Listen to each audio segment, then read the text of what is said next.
How's going, guys? Welcome to the channel. In this video we are gonna see, what if Naruto was the Whirlpool trainer and got Harem in the Pokemon universe? Huge shout out to Storm Eve for this story. If you wants to see awesome fanfiction like this, don't forget to subscribe.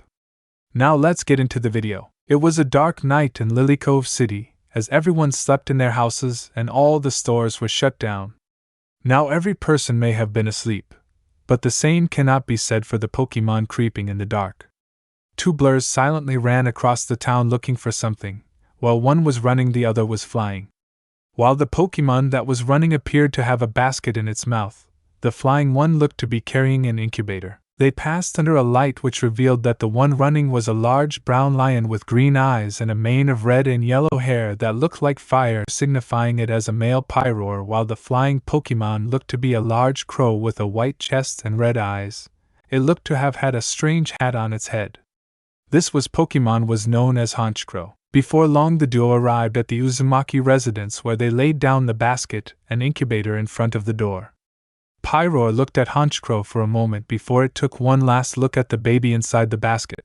The baby had tufts of red hair and was currently looking at the two Pokemon with curiosity in those blue eyes. The lion smirked before he banged his paw on the door, and the two took off back into the night. A few minutes the door swung open as a very tall male came out, rubbing his eyes. "Who the hell knocks at the door at well, hello, who are you?" he asked as he picked up the baby and the incubator.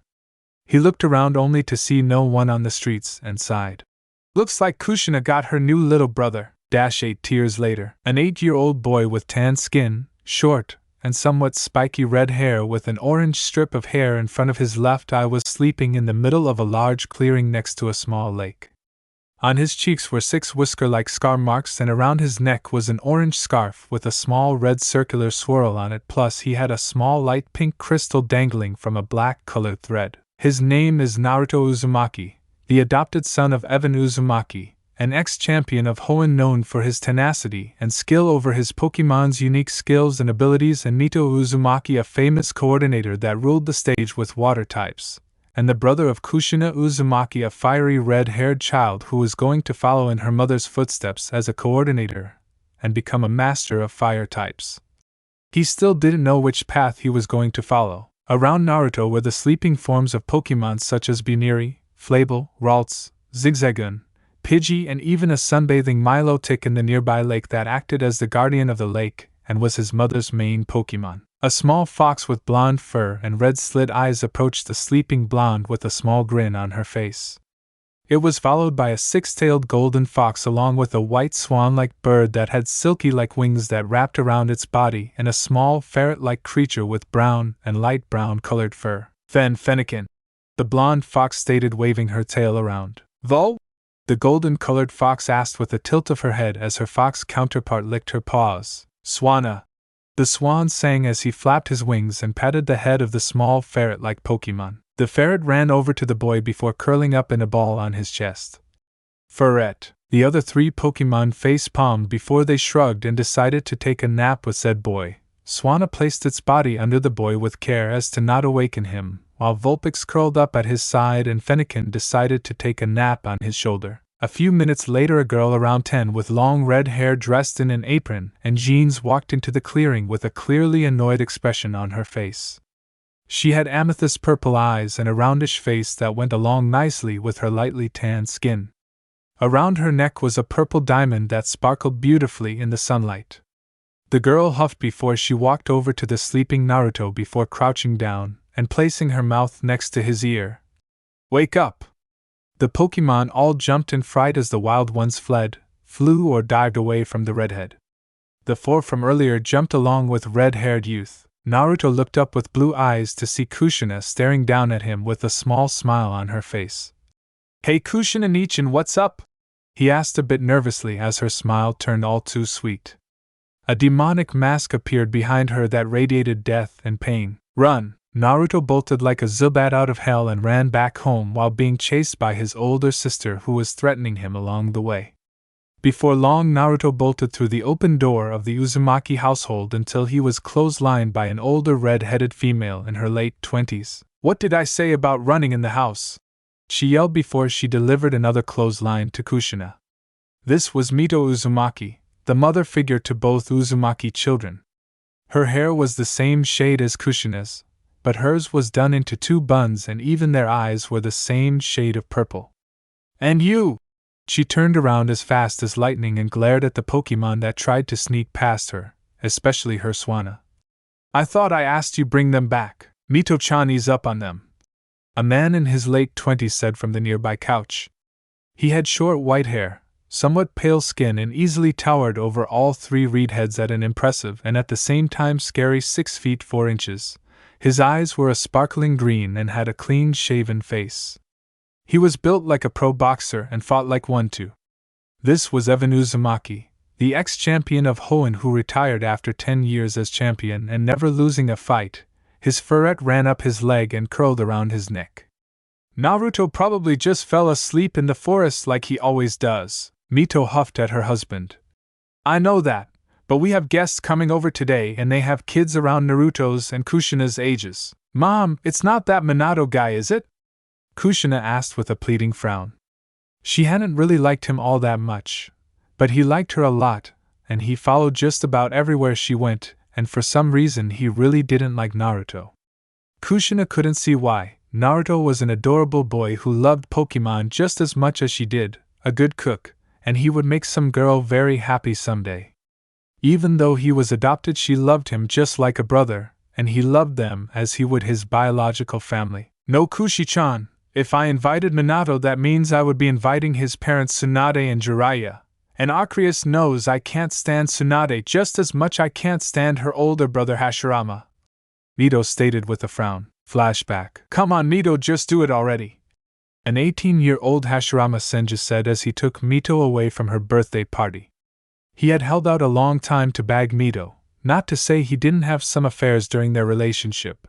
But an 18-year-old Mito was in a class all in her own, and after tonight she would be his. Mito looked unsure as her boyfriend undid her hair buns and let her hair fall to the middle of her back. I'm not so sure about this. She had heard of Hashirama's affairs from her friends, but she wanted to know why he would do that. Hashirama's face turned into a snarl. Oh, come on! He yelled as he punched the wall next to Mito's head. I've been waiting for 2 years this, and you being a scared little bitch isn't going to stop me today. Mito closed her eyes and rapidly shook her head.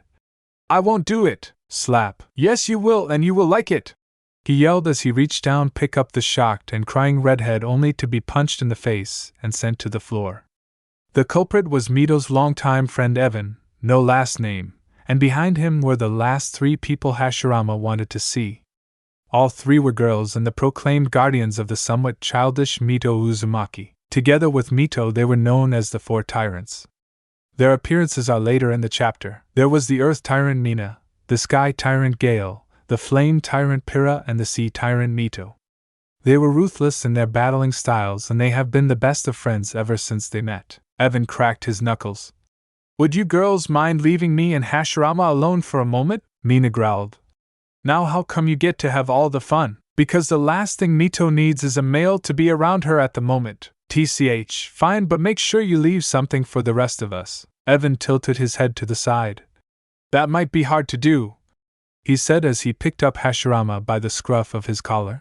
This team is going down hard. Hashirama attempted to squirm his way out of Evan's surprisingly strong grip. Unfortunately for him, he left his Pokémon outside in their Pokeballs. Let go of me, damn it! Tell me you wouldn't do the exact same thing if you were in my position. You've liked Mito since for 11 years and she hasn't even bothered to give you the time of day. Mito's eyes widened significantly at this. Evan liked her for 11 years. Evan slammed Hashirama into the wall. I wouldn't. I know Mito is beautiful and I would jump at the chance to be her boyfriend. I'm saddened by the fact I'm not her boyfriend, but I also know she is her own human being and I'm happy she is happy. You made Mito cry, Hashirama, and now you've lost 2 things. The first is you've lost the kindest woman ever. Mito blushed in response. What's the second? The Senju asked before he was punched in the stomach with all of Evan's might, actually leaving Hashirama in crater on the wall. Your damn consciousness, he said before he walked out the room. Gale, the normally level-headed member of the 4 Tyrants, walked to Hashirama's body before she squatted down. You just got knocked the freak out. Flashback end. But up until this day, Hashirama had always tried flirting with her every time Tsunade invited him to one of the Uzumaki's parties, and for some damn reason Tsunade had been trying to hook them up. Maybe it was because Tsunade herself had a crush on Evan when they were kids and she had actually married Jiraiya in an attempt to either make Evan jealous or to replace him. I actually invited some old girlfriends of mine and their family, Mito said, but left out a very important part. She looked at Naruto, who was looking all over the house. What's the matter, Naru-chan? Naruto frowned. I can't find Chris. Chris was a very special Pokemon to Naruto because she's been with him since he was a 4. When he arrived at the Uzumaki household, Chris was in a white, black, and pink egg, and she hatched from the egg a few years later. Evan yawned before he tossed Naruto a blue puffin with pink sprinkles on top. Catch! Naruto tilted his head to the side. What am I supposed to do with T-? He was tackled by a pink and white blur to the ground. The culprit was a gray, sylph-like Pokemon with a white chest and arms resembling a dress. Its headdress consists of pink crystals, 4 short ones cresting a long top pointing upward and 2 long ones on either side of its head pointing downward, with a diamond-cut centerpiece framed by its slim gray ears. A smaller pink crystal is also embedded in the back of its head, and a gold nugget is embedded in its forehead. Its eyes are red with pink irises. A gold crescent circles its neck, with the ends joined by a rhomboid gem. Its lower body resembles a large oblong chunk of stone, with a large pink crystal protruding from it. Around its neck was a blue scarf with a pink spiral on it. Diancie! The jewel Pokemon cried out as she swiped the puffin and began munching on it with glee.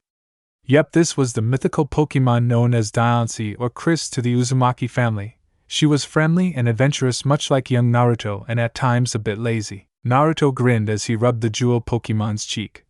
Hey Chris, DND Diancie, she replied, lavishing in Naruto's affection. She was a bit of a spoiled Pokemon, and loved Naruto the most out of everybody.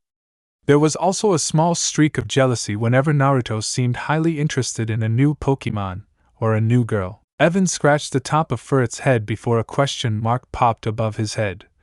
Which girlfriends are you talking about? He picked up the nearby cup of coffee and began to take a sip as Mito gained a nervous smile. Do you remember Mina, Pyrrha, and Gale? Evan sprayed out his coffee on the kids, or would have if Diancie didn't use Reflect. Two-chan, that's gross. Kushina mumbled from behind the Reflect shield. Knock knock. The ex-champion bolted out the room before Mito managed to open the door. He then yelled, "Every man for themselves," as loud sounds began ringing through the house, signifying his other Pokemon had just woken up. Naruto looked towards Kushina, who just gave him a questionable shrug. When Mito opened the door, 3 women stepped through the door along with 3 kids around Naruto's and Kushina's ages. One woman had long flowing chocolate brown hair with green eyes behind a pair of pink glasses, one had red hair and a ponytail with blue eyes, and the final woman had grayish-blue hair done into a bob cut. Naruto's breath hitched at what he assumed to be their daughters. "Mito!" the 3 women cried, giving Mito a group hug. "Hey girls, how've you been?" she asked as they separated from the hug. Once she got the confirmation that they were all fine, she turned her attention towards the 3 little girls behind their moms. "Now who are these little ones?" The daughter of Mina went first. Like her mother, she had chocolate brown hair, but hers was done in buns with loops. Unlike her mother, her eyes were a ruby red that were filled with curiosity and sparkling in wonderment. "Hi, my name is Roxanne, it's nice to meet you." She was dressed in shorts and a brown school dress, and she looked to be around Naruto's age. Standing next to her was a small green Pokemon with a red belly and a single horn on top of its head, and it looked to be shy as it shifted from side to side with red eyes darting everywhere. "And this is Lavender, and my name is Flannery. It's very nice to meet ya." She whispered the beginning and yelled the last part. This was Pyrrha's daughter, and she had fiery red hair similar to mother's, but for some reason hers flared out from her ponytail. Her eyes were a similar shade of red as Roxanne's. She was dressed in jean pants and a black shirt. She looked to be about a few months older than Naruto. Next to her was a Pokemon with dark blue fur with 6 red spots on the back, fur on top, and vanilla skin on the bottom. "And this is Cyndaquil." Gale's child was last. She had her mother's bluish-gray hair and had a pair of stormy gray eyes. I'm Winona, it's nice meet you, the little girl said with a voice full of confidence, as her long hair swayed from side to side. She had black jeans and a blue shirt with fluffy white clouds on it. Winona looked to be around Kushina's age. In her arms was a white Pokémon with a crown-shaped head and had an outer layer eggshell as its body. This is my Togepi.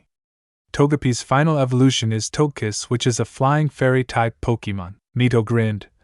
They're so cute, they act just like their mothers. I would like you to meet my children Kushina and Naruto. She gestured to the grinning female redhead that was like a mini version of herself, and the boy who sometimes acted like a mini version of her husband. Nice to meet you, Databane, she said, giving the peace sign. And these two are Kurama and Vix, she said, pointing to the Vulpix and Fennekin respectively. Hi, Naruto said with a small wave. Nice to meet you, this is Chris, he said, pointing to the Diancie who just scoffed and turned away. Sorry about that, Chris doesn't like anybody right off the bat. The Diancie floated behind his back and glared at the girls over his shoulder. Do you girls want to play?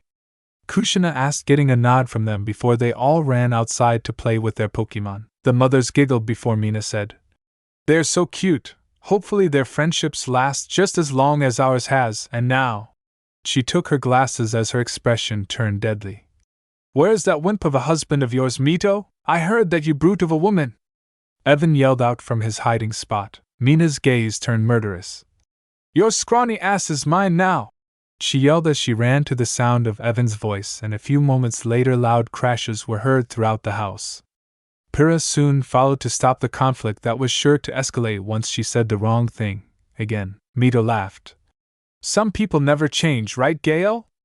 Gale?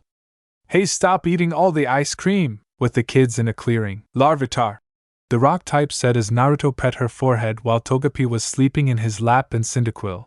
Chris looked at the four before she pouted and crossed her arms again. Kushina's sweat dropped. Chris really did love her trainer, she just hoped her little brother would manage to find a girlfriend someday. Roxanne looked on in wonderment. That's amazing. Larvitar has never been so open with strangers before. Cyndaquil has always been so timid around people other than myself ever since he hatched from his egg, Flannery said in wonder as the flame mouse Pokémon curled up in a circle next to the male redhead. Winona agreed. I'm more surprised he got Togepi to sleep. She's usually very hyper and will never hold still. Kushina smiled fondly as she scratched Kurama's and Vix's ears. That's one of Naruto's talents he's had ever since I can remember. In his presence all Pokémon become a bit more relaxed unless they're really angry, and when Naruto sings everything is quite peaceful. Naruto smiled as he looked at the three girls. You three take really good care of your Pokémon. Would you like to be friends? He asked with a tilt of his head. Behind him Chris shook her head no and waved her arms around erratically. The girls nodded much to the dismay of the Diancie. Diancie see! The jewel Pokémon whined in response before Naruto's unoccupied hand pet her forehead. Chris squealed in delight under Naruto's touch, and sat down beside him, getting the girls to giggle in response. What are your dreams? Naruto asked. Mine is to become the strongest trainer or maybe the strongest coordinator, meet all the Pokémon in the universe and have a really big family. Roxanne poked her fingers together. I want to be a teacher, a gym leader and the strongest rock-type trainer alive. Flannery gave a wide grin. I want to surpass my grandpa who was a member of the Elite Four and run my own gym. Winona smiled fondly. I want to soar in the skies with my Pokémon and meet all flying-type Pokémon. Kushina put her finger to her temple. I'm not really sure, but I want to surpass Ka-chan and Tu-chan in some way. That's dash. Naruto began until a loud rumbling began reverberating through the clearing. The source of the sound was charging through the forest as many trees were being knocked down. The sound grew closer before a horde of large rocky gray rhinos came charging at the children. They were known as Rhyhorn and they lived in the safari zone that was nearby. But there was something different about these Rhyhorn. Their normally red eyes were misty and purple and they looked to be quite angry. Everybody move! Naruto yelled as the children and their Pokémon attempted to run. But unfortunately everywhere they ran they were followed by the rampaging Rhyhorn. I wonder, Naruto thought before he split from the kids, and his hunch was right as the Rhyhorn followed him. Naruto! Kushina yelled as her little brother led the Rhyhorn away. I'm fine, go get Ka-chan and Tu-chan and keep Chris with you. he yelled back as the Rhyhorn started gaining on him, as he is still an 8-year-old kid. The chase lasted for a few minutes until a small brown bipedal bunny with 2 tufts of light brown fur at the top of its ears, its feet, and around its bottom stumbled into the clearing. It looked like it had just came out of battle if the cuts and bruises were anything to go by. "Damn it," he muttered before he picked up the bunny and continued to run. "Buneary?" the bunny Pokémon asked weakly as it watched Naruto run away from the Rhyhorn. Naruto continued running until one of the Rhyhorn had gotten smart and decided to use Rock Throw at the running redhead, causing him to trip and fall while trying to protect Buneary. When he stopped rolling, he looked up to see the Rhyhorn only a few yards away from him. He heard people shout his name as his parents, sister, new friends and their moms Pokémon ran to aid him, but they would never make it there in time, and the Rhyhorn were to close for one of their Pokémon to use a long-range move. Everything slowed down as the Rhyhorn were now nearly on top of him, and with the sheer number of them it was highly unlikely that he would survive, so he tossed the Buneary near his parents so it wouldn't get trampled. "Naruto! Diancie!" Chris was the last thing Naruto heard as everything went black and a blinding flash blinded everyone. And because the light blinded everyone, no one could see Naruto's eyes turn golden and became slits. When the light died down, everyone was shocked to see that Naruto was alright and looked completely alright. But it was even more surprising to see him laying down face first in a crater about 8 yards wide with Rhyhorn knocked out all around him. "What the heck just happened?" Mina asked as they ran towards the fallen red-headed male. No one could answer the question, but Evan had a thinking expression on his face. He had felt something like this in his earlier years as a trainer. "Naruto, could you be?" The Buneary looked at the group before it limped into the forest to heal, but not before its gaze lingered on Naruto's sleeping form with a look of curiosity. It had actually seen what had happened, and a normal human could never come close to what that kid just did. This would be the last time the Buneary would see human for a long time. -6 years later. "Ni-chan! Ni-chan! Wake up!" Naruto cracked his eyes open to see 2 female children bouncing up and down on his bed. One was a girl with short red hair around 5 with a white headband and green eyes similar to her father's. In Naruto's world her eyes are black, while the other girl was around 5 as well, but she had long white hair and Nito's purple eyes. "Anoka-chan, Eva-chan, get off!" Naruto mumbled, raising the covers over his head before the 2 jumped on his stomach. "All right, you little monsters, I'm up," he said as he tossed the covers off along with the twins. The twins giggled before they ran off to play with their parents' Pokémon. Naruto had changed a lot in 8 years. His hair had grown out just to his neck and the orange hair in front of his eye has gone into his left bang. His frame had become similar to his father's and he had grown to a height of 5 feet 7 inches. His outfit had relatively stayed the same since he was a child except for the addition of the burnt orange jacket with black linings on it. "Naruto-chan, wake up!" Mito yelled from downstairs. "You have to get Little Root Town in an hour. Your 2-chan salamence won't wait forever." Naruto grumbled before the twins ran out his room, and he began to change for his first day of a new adventure. Chris, who had been sleeping next to him, soon woke up and yawned before she helped Naruto pack his things. Naruto pulled out the cherished ball and held it up to Chris. "Are you ready for the adventure of a lifetime?" Diancie. The jewel Pokémon replied with a large smile before she hugged her trainer as she reminisced about the day they met. Flashback. A 4-year-old Naruto was watching his sister Kushina battle his mother Mito, all the while holding the incubator he was found with. On Kushina's side were her Vulpix and her Fennekin battling against his mother's Milotic, a beautiful sea serpent Pokémon, and her Vaporeon, a 4-legged light blue Pokémon with a white frill around its neck and a mermaid-like tail. Vaporeon used Water Pulse and Milotic used Blizzard. Mito ordered as Vaporeon fired off a pulse of water that turned into a massive wave of water that was soon turned into a frozen wave of ice. Vix used Flamethrower, Kurama used Inferno. A 6-year-old Kushina said as her Vulpix launched a spiral column of flames while the Fennekin launched a flamethrower through the center that managed to hold off the icy tidal wave heading for them. Naruto smiled with childlike enthusiasm. "Just think someday we'll be able to battle just like that too," he said as he took the oddly colored egg out the capsule and held it in his lap. The egg began heating up and glowing brightly, gaining the attention of his mother and sister. Soon the egg began changing shape. When the light died down, Naruto had been tackled to the ground, and the culprit was snuggling into his chest. "Diancie!" she said, looked into Naruto's blue eyes with her red ones. Mito's and Kushina's jaws dropped at seeing a legendary cuddling with their little maelstrom. They walked closer to see it up close, only to be attacked by a storm of diamonds. Kushina, who had inherited her mother's temper, snapped. "What's the big idea?" The Diancie pulled her eyelid down and blew Kushina a raspberry as she hugged Naruto's neck. Mito's eyes lit up in understanding. "It appears that Naruto's new friend is very protective of him, but how didn't it just hatch?" she asked as her Pokémon got the same treatment from the Jewel Pokémon as she did. "It did, but I also know that ever since he could talk he has done so to that egg every day," Mito said as she remembered peeking on Naruto right before he went to bed talking to the egg. Naruto rubbed the jewel on top of Diancie's head. "You deserve a name, so I think I'll call you Chris. How does that sound?" he asked as the Diancie cheered in agreement. End flashback. Naruto smiled as returned Diancie to her cherished ball before he ran downstairs. "Break. Do you have everything?" "Yes, Ka-chan. An extra pair of rations to last you until you get to Petalburg City?" "Hi, you got your extra pack of clothes?" "Yes, Ka-chan." Mito grinned deviously. "Do you have protection to use when you have to satisfy your beastly urges on an innocent girl?" "Ka-chan!" Naruto yelled with a red face. Mito giggled before she grabbed Naruto in a large bone-crushing. "It only feels like a day since we found you, and you're already leaving for your own journey. Be sure to call once you make it to Little Root, and be careful, Team Magma and Team Aqua are getting active again. If you see Kushina, tell her to call home, we get worried." Soon Eva, Anoka and even Evan joined in the hug. A few minutes later Naruto was riding on the back of a large bluish-gray dragon with a long neck and red wings. It had 4 short legs and a seriously long tail. Its ears were sharp and rigid and looked kind of like horns and had 4 fangs sticking out from its jaw.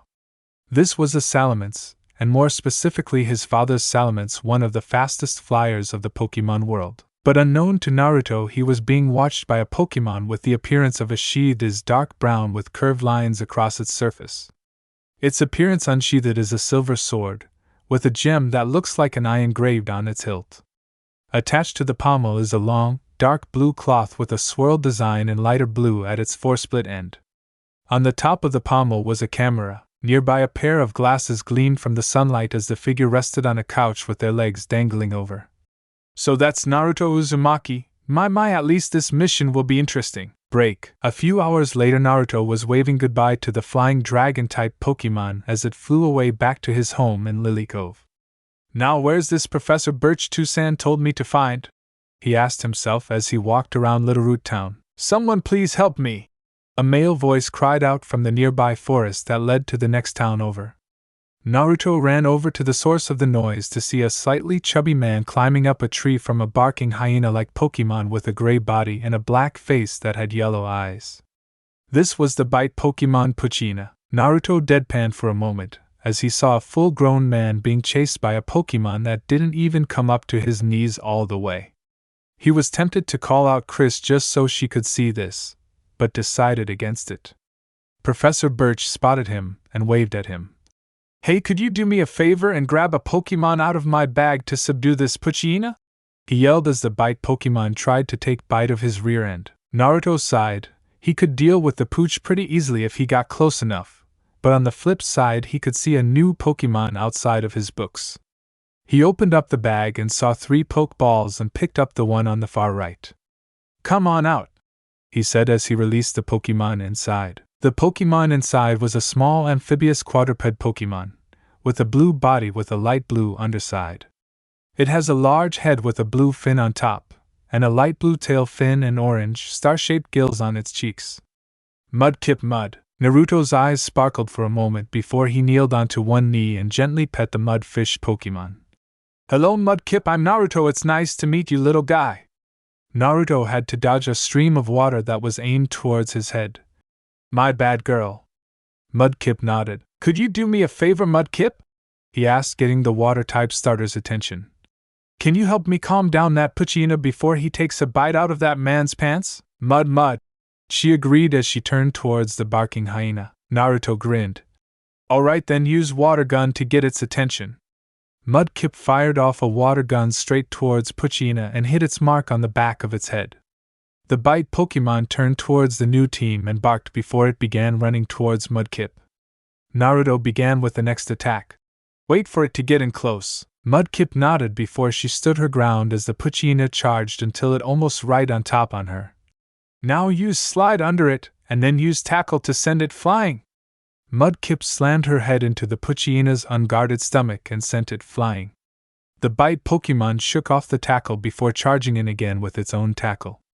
Mudkip used Water Gun on the ground and then allied in with Tackle. Mudkip! She said as the ground became slick from the water gun before she charged at the now slipping Poochyena.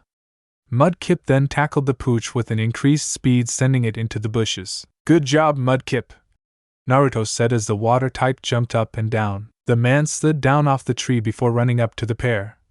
That was some remarkable skills for a trainer and a Pokémon that just met. My name is Professor Birch. So you're the Professor Mito-ka-chan told me about. Nice to meet you, I'm Naruto Uzumaki. Naruto said as Mudkip climbed on top of his shoulder. Birch gained a sign of recognition on his face. So you're Mito's and Evan's son. I was an old friend of theirs. Might I ask you a favor? He asked. Naruto tilted his head to the side. Sure. My daughter left her Pokédex here at the lab when she left for her journey a few hours ago, and if it's not too much trouble, could you deliver it for me when you see her? I'll go ahead and give you one yours as a new trainer. You can also have that Mudkip as your starter Pokémon. She seems to have taken a shine to you. Naruto fist pumped as the Mudkip on his shoulder cried out its name in enjoyment at having a new friend. I think I'll call you Mimi. How does that sound, Mudkip? Mimi said to her new name as she nuzzled her trainer's face, only for Diancie's cherished ball to snap open, releasing the jewel Pokémon. Said Pokémon glared at the new addition to the team before grabbing onto Naruto's neck. Professor Birch had promptly fainted after seeing a mythic legendary Pokémon so close up. The red-headed Uzumaki sighed before he dragged Birch by his leg, while Chris tried to establish ground rules with Mimi. I have a feeling this adventure is going to be very troublesome. Mimi, use Water Gun. Dodge it, Sheik, and use Ember. Use Water Gun on the ground. Naruto said as the Mudkip shot the ground, making a small wave of water that shielded Mudkip from the sparks of fire. On the opposing side was a small orange and yellow chicken-like Pokémon. This was Torchic, the fire starter of the Hoenn region. Her trainer was a girl with chestnut brown hair and two large tails with an orange clip on the side and blue eyes. She wore a no-sleeve golden-yellow shirt under a sleeveless blue vest that covered her moderate bust, along with black biker shorts under a white and blue skirt. Around her neck was a red bandana and on top of her head was a blue beret. All right, Sheik, use Scratch, she ordered as the Flame Chick Pokémon charged the Mudkip and managed to score a clean hit. Naruto smiled as his Mudkip got back up. Mimi, charging with Tackle. Sheik, dodge it, her trainer said as the Torchic jumped in the air to avoid the attack. Mimi, now use Water Gun as she's caught off guard. Mudkip, Mimi said as she fired a water gun that was able to nick Torchic's side and severely weaken it. She kneeled to a single knee and to catch her breath while Mimi panted in exhaustion. They had been battling for the past 20 minutes straight. Suddenly Naruto clapped his hands, interrupting the battle. All right, that's enough for now. Your Torchic is amazing, Sapphire. This is a mix of Mei from the anime and Sapphire from manga. She will be a definite gym battler, and probably a coordinator like Naruto for a different reason, but still a coordinator. They will also have another rival that competes in both contests and gym battles. I guess so, she said, a little bit miffed at their battle ending early. Sapphire's full name was Mei Sapphire Birch, but her friends and family called her Sapphire. She had challenged Naruto to a battle after he delivered her the Pokédex that she had forgotten in her rush to begin her journey. Sapphire was pleasantly surprised when Naruto turned out to be an amazing battler. She would make him a rival if no matter what. And he was nicer than that trainer she had the displeasure of meeting a few days ago. What's your dream? Naruto asked as he pet Mimi behind her fin. Sapphire pondered for a moment. My dream is to become the best trainer in the whole world and become the champion of Hoenn, she stated with passion and flames roaring behind her and her Torchic. Naruto chuckled to himself. That's a pretty good dream, but what? She asked. But you're going to have to defeat me first, so don't lose to anyone but me. he said with a challenging grin that was soon matched by Sapphire's own challenging grin. Same goes to you, Naruto. You better not lose unless it's to me, got it? Got it? And are you going to be competing in the junior tournament in Rustboro City for new trainers? The redhead asked, getting Birch's daughter to nod in response. I'll be seeing you in the finals then, Sapphire, Databane. He quickly covered his mouth, but it was too late as Sapphire just stared at him. Bwahaha! She laughed, the redhead whose face matched his hair. Oh my gosh, that's so freaking funny, you have a verbal tic, shut up! The flustered Naruto said as Mimi nuzzled his stomach and Sapphire's cheek was on its back, laughing its feathered rear off. Sapphire's laughing slowly died down. Oh come on, your verbal tic isn't that bad, it's actually kinda see you, I mean it's fine, people have verbal tics. She recovered, and if Naruto heard the first part he didn't say anything about the comment. Eventually the two parted ways after promising not to lose to anyone except one another, but what Naruto didn't notice was Sapphire staring at him as his form retreated back into the forest, while she continued to Petalburg City. Come on Mimi, we're going to do some training. I want to show you some things my mom did with her water-type Pokémon, and you'll be training with Chris as well, he said as he released the Diancie out from her cherished ball. Diancie! She called out and hovered around for a moment before latching onto Naruto's neck with a cheer. Are you ready for some training, Chris, Mimi? He asked, getting the two Pokémon to nod in response. Great, now let's get started, and I think I'll join you. I can't become a liability if my Pokémon are too tired to battle after all. In the bushes, the same sword-like Pokémon from earlier was in the bush watching Naruto and his Pokémon, especially the Diancie, before a hand touched the hilt, getting the Pokémon to have a small freak out before it saw who it was that touched it. Relax, Honage, it's just me, the bespectacled girl said as she crouched next to the ghost and steel-type Pokémon. I came to check this out in person. I can't believe someone actually has a Diancie in Hoenn. Honage-han? You're asking why do I need Diancie? In all honesty, I don't, I just want to hello. She yelled but still managed to avoid detection. What caused her to yell, you might ask? It might have been Diancie creating diamonds worth more than a home in Lily Cove City out of thin air. It might have been the fact that Naruto was currently fighting his Pokémon with what looked to be little effort. But it was probably the fact that Naruto was only dressed in a black t-shirt that had just been sprayed by water, causing it to cling to his form. I'm really glad I followed this lead now, she said as she pushed her glasses up, intent on burning the image in her mind. You can't really blame her, she hadn't been even around guys all that much. The only guy she had actually been around for her entire life was her father, and he hadn't exactly had been fond of guys looking at his little girl even before she became developed. The ghost sword Pokémon sighed before returning to watch Naruto. 2 hours later. Alright, good job you two, Naruto said as he patted the two Pokémon on the head. Chris had a thin layer of sweat on her whole. Mimi was trying and failing to stay awake. Both Pokémon glared at Naruto. He was not a slave driver, but he trained them enough to push their limits. He made sure they didn't specialize in any one category in particular, and even made them use moves in ways they never would have thought of. For Chris, he improved her control and power over her diamonds and her speed to the point where she could control the number of diamonds made and their paths of trajectory. For Mimi, her power and defense increased to the point she could knock down a tree in 2 or 3 blows. She even learned Mud Slap. Naruto looked up at the sky. We've still got a few hours of daylight left. Are you girls hungry? He asked, getting Diancie and Mudkip to tiredly cheer in response. Alright, just give me a few minutes then. Naruto pulled out pots and pans from his bag and began picking berries from the nearby trees. After he had found the berries, he began cutting up the berries and mixing them together. A few minutes later, the smell from what Naruto was cooking began to attract wild Pokémon from the forest such as Zizzagun, Tylo, Poochyena, Shroomish, and a few Ralts came into the clearing. Even Honage and the girl in the bushes began to grow hungry from the delightful smell, and Chris and Mimi were eagerly awaiting for their food. When Naruto was done, he looked around to see so many hungry Pokémon around him. I guess you guys want some too? He asked as their stomachs rumbled in response. Alright, just give me a few minutes. He couldn't leave these Pokémon hungry. They might try to steal Chris's and Mimi's food, and then they would get into one big fight that he didn't want to deal with. By the time Naruto was finally finished, he had made 8 orange berry Pokémon food and even berry sandwiches and a few bowls of ramen for himself. He had even made food for the creatures hiding in the bushes. Go ahead and eat up, he said before the Pokémon charged in and grabbed their own berry-themed food item before running back into the forest. Chris and Mimi had snatched a sandwich and some Pokémon food before they were all gone. Chris dug in and began eating at a ravenous pace while Mimi sniffed the food first. Mudkip mud? Chris looked at Mimi with a slightly less angry look than she gave the mudfish Pokémon earlier.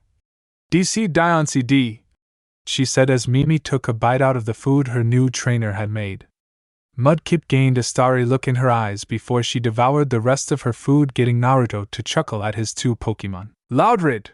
A yell sounded out from the forest. The yell was followed by a large, blue, boxy-shaped bipedal Pokémon with a stubby nose above its prominent mouth.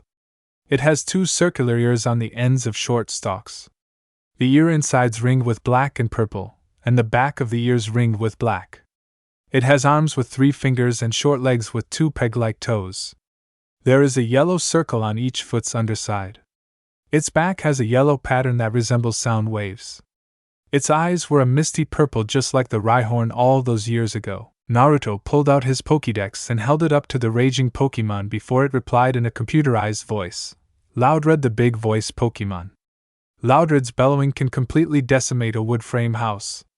It uses its voice to punish its foes. This Pokémon's round ears serve as loudspeakers. The shock waves from its cries can tip over trucks. It stamps its feet to power up. Gender male, level 20. Moves: Uproar, Stomp, Astonish, Takedown, Hyper Beam. What the heck is a Loudred doing near Petalburg City? They're supposed to be near Rustboro City. Because of the tunnel that has all the Wishmer, one has to evolve at some point. Loudred's eyes locked onto Naruto before it charged at him with a takedown. The redhead dived out of the way with his Pokémon in tow, and the raging sound Pokémon crashed into the trees. But unfortunately it only seemed to make it angrier. Chris used Diamond Storm. Mimi used Water Gun, he ordered as he dodged another one of Loudred's takedowns. The two Pokémon nodded in unison before the Mudkip's Water Gun unbalanced the Big Noise Pokémon before a Diamond Storm knocked it off its feet and into the trees. The Big Noise Pokémon got back up before it began stomping the ground. It then let out a loud sound wave. Naruto and his Pokémon covered his ears. Damn it, this is Loudred's uproar, and it only gets louder as time goes on. Mimi used Mud Slap while its mouth is open. The Mudkip nodded before she kicked up a glob of mud in the Loudred's mouth, getting it to hack and choke. The Big Noise Pokémon grew even angrier, and its eyes turned crimson before an orange ball began growing in the middle of its mouth, signifying a Hyper Beam. Damn it all! Naruto muttered. Hyper Beam isn't easy to dodge due to its size, and it didn't help they were only a few yards away from the evolved form of Wishmer. This was going to hurt a lot unless Chasepin used Vine Whip. A pair of green vines came from behind and wrapped behind Loudred's ears and pulled, causing the Big Noise Pokémon to fire its Hyper Beam towards the sky. Taking advantage of the situation, Chris and Mimi fired a Moon Blast and a Water Gun respectively as the two attacks combined into a bright pinkish-white stream of energy. The Loudred staggered. Loudred. It fell into the grass back first and didn't get back up. Naruto walked over to the Loudred and opened one of its eyes to see it had returned to normal. Hey, are you okay? A female voice asked from the tree in front of him. The owner of the voice was a girl with short black hair and crystal blue eyes behind black-rimmed glasses. She wore blue jeans, a black tank top over her ample chest with a short-sleeved green vest over. Hanging around her neck was white feather that reached down to her breasts. Next to her were two Pokémon not native to Hoenn. One was a bipedal hedgehog with a brown body and green fur. It had two long horn-like protrusions sticking out from the top of its head, with a small black nose and a pair of buck teeth. The other Pokémon was a floating sword with a guard that was meant to be the face. Naruto dumbly nodded before Chris slapped his cheeks with her small hands.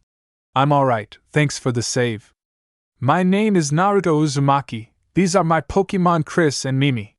He introduced the two female Pokémon only for Mimi to say hi, and Chris to turn away huffing again. What's yours? Milis Steel, and these are my Pokémon Chasepin and Honage, she introduced as the two shook hands.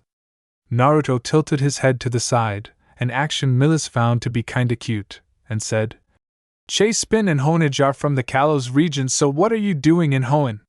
One of thieves from the latest Pokémon movies, Diancie and the Cocoon of Destruction, The reason I picked her was because when I was writing the story I was watching the movie and I kind of liked her character despite there not being much character to deal with. Milis huffed and was about to comment until Loudred began making noises. How's about I tell you at the Pokémon Center in Petalburg City? I'd rather not deal with a Loudred that just woke up and probably has a really bad headache. Naruto paled and nodded before the trainers returned their individual Pokémon and ran towards Petalburg City. In Petalburg City, Naruto and Milis were sitting next to another while their Pokémon were being checked over by Nurse Joy and her Diancie. So Milis, what are you doing in Hoenn? Milis gave a sheepish grin as she scratched the back of her head. I'm in Hoenn because I heard a legend that there is a treasure somewhere buried in some secret location, and there's a clue in each city that will lead you to it. Now this piqued Naruto's interest. What kind of treasure is it? The Kalos native shrugged. Don't know, but the legend says the treasure will grant your one true desire that lies in the very bottom of your heart. Milis's eyes seemed to gain a hint of sadness in them. My mother also started her journey in Hoenn before she met my father, and I want to follow in her footsteps. Sorry for bringing the subject up, Naruto said with remorse. He loved his Ka-chan and Tu-chan very much, but he couldn't help but wonder who his real parents were, and if they were still out there. But for some reason he couldn't hate them. They found him a good home and gave him with Chris. It's alright you didn't know, so why don't you tell me a little about yourself, Naruto? Alright, my name is Naruto Uzumaki, future champion of Hoenn, and one day the strongest trainer in the world. I love Pokémon and I want to surpass both my parents and my sister, Naruto said with confidence before he was bowled over by an overexcited Chris and Mimi. Your Pokémon are all healed, Nurse Joy said with a small laugh. This Pokémon Center was run by a mother and daughter duo, and this Nurse Joy was the daughter, as she was only around 18 years old. Milis laughed before her Chasepin and Honage were brought over by Nurse Joy's Diancie. Naruto sat up with Mimi on his head and Chris in his arms. You two are clingy, has anyone ever told you that? He asked. Mimi just looked at him like he was an idiot while Chris was trying to act innocent. But the devil horns and the pitchfork tail were making it quite difficult to believe the fairy/rock hybrid Pokémon. Milis smiled at the scene before Chasepin tugged at her sleeve and began pointing at the redhead and his Pokémon while calling out his own name. Chasepin, that's a marvelous idea, she whispered before she got her game face on. Hey Naruto, you're going to cross Hoenn to challenge the gym leaders, right? Milis asked a bit timidly. The redhead nodded before Milis poked the tip of her fingers together. Do you mind if I join you on your journey? Naruto pondered for a moment. I don't see why not. Besides, Chris and Mimi have seemed to take a liking to you. Mimi said her own name in agreement, while Chris gave Milis the most evil glare anyone's ever seen before the Diancie turned her nose away like she had smelt something bad rotten. Cheeky little princess, Milis thought with a tick mark. The doors to the Pokémon Center slid open and a group of trainers came running and holding their injured Pokémon in their arms. The mother Nurse Joy was immediately taking the Pokémon and putting them on the stretchers while mumbling to herself. Let's see, no claw markings, energy drained, traces of electricity and burns. The daughter Nurse Joy turned on the trainers with an angry scowl. You went after that Pokémon, didn't you? I've warned you time and time again that Pokémon is far too dangerous for you to catch, she yelled. Naruto's curiosity got the better of him, and he decided to ask about that Pokémon. Hey Nurse Joy, what's that Pokémon? He asked, getting the daughter to take a break and tearing the trainers a new one. Let's just call the daughter Sonia. Sonia sighed. That Pokémon is a very special case. It was abandoned by its trainer in Petalburg Forest while it was poisoned by a dustox. It eventually stumbled back in front of the Pokémon Center where I healed it. But because of that it doesn't trust anybody besides me and Diancie, and trainers who tried to catch it are always beaten quite easily. I've warned trainers to avoid, but they don't seem to listen. Naruto's fist clenched. I may not be able to understand releasing a Pokémon, but I know releasing it while it was injured is just wrong, he said before he locked eyes with Chris and then Mimi. She gave him a quick nod before getting out of his arms and floated next to him. Come on, let's go. Wait a minute, Milis said, grabbing his shoulder. Didn't Nurse Joy just say that the Pokémon doesn't trust strangers?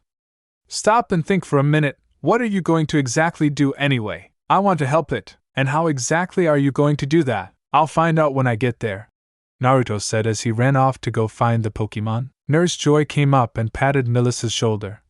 I hope he knows what he's doing. Naruto came back with his head down. Where exactly is the Pokémon? Apparently not, Milis said with a finger on her forehead before Nurse Joy pointed east, and he took off running again. But this time Milis followed. About 10 minutes later, Naruto and Milis arrived at a clearing and found a strange sight. It was a small Pokémon in a white dress. It had blue hair and a bowl shape that covered its eyes and a large orange horn sticking out from the center. It was surrounded by trainers who had Zigzagoon, Poochyena.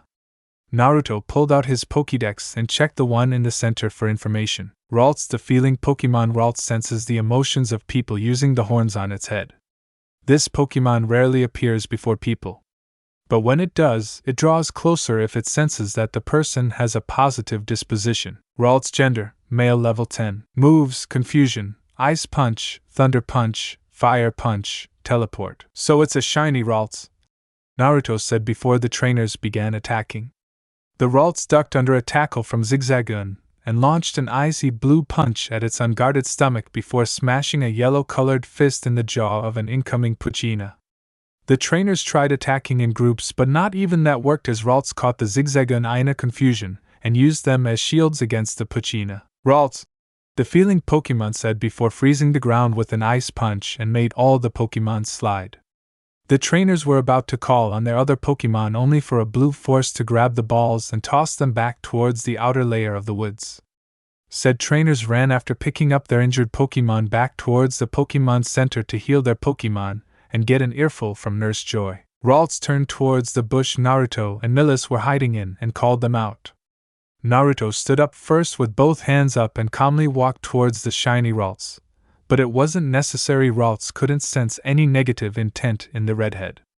This doesn't mean Ralts am trusted at all. Some people could hide their intent. So you're the one doing all the damage to those Pokémon, aren't you? He asked even though he already knew the answer. He sat down next to the unusual Ralts. This Ralts wasn't shy like most normally would be. Naruto then patted the spot next to him for Milis and their Pokémon to come get acquainted. The psychic/fairy hybrid. The Ralt shrugged before he noticed the female and other Pokémon walking/floating towards them. He slightly tensed as the rock/fairy type floated towards him. Chris was stronger than all the other Pokémon in sight. So how did it feel when your trainer abandoned you?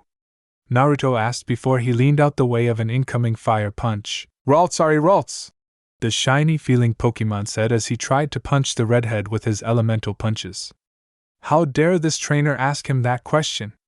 His first trainer was nice at first until he had lost a match against Norman, the Petalburg City gym leader, and afterwards his trainer just tossed him to the curb with an ultimatum. Either get lost or come back in a week stronger than ever. Ralts chose the latter and went to the forest to train, especially in his attack and speed. After a week he rejoined his trainer and all was right for a few hours, until his trainer had decided to stumble into a nest of shroomish led by a very strong Breloom. One fight later and Ralts was poisoned by a poison powder. His trainer's exact words were, "I can't believe I took you back. You've been useless before but now you're just dragging me down. So see you later, you waste of space." He should have seen it coming. He is the feeling Pokémon after all. He had done something he hadn't done in a long time, he cried. The Breloom and Shroomish felt sorry for the poor Ralts and had decided to at least help him get to the Pokémon Center where that nice pink-haired lady and her Diancie healed all Pokémon. But after that he couldn't trust people. It didn't help that trainers kept coming after him. "How about we make a deal?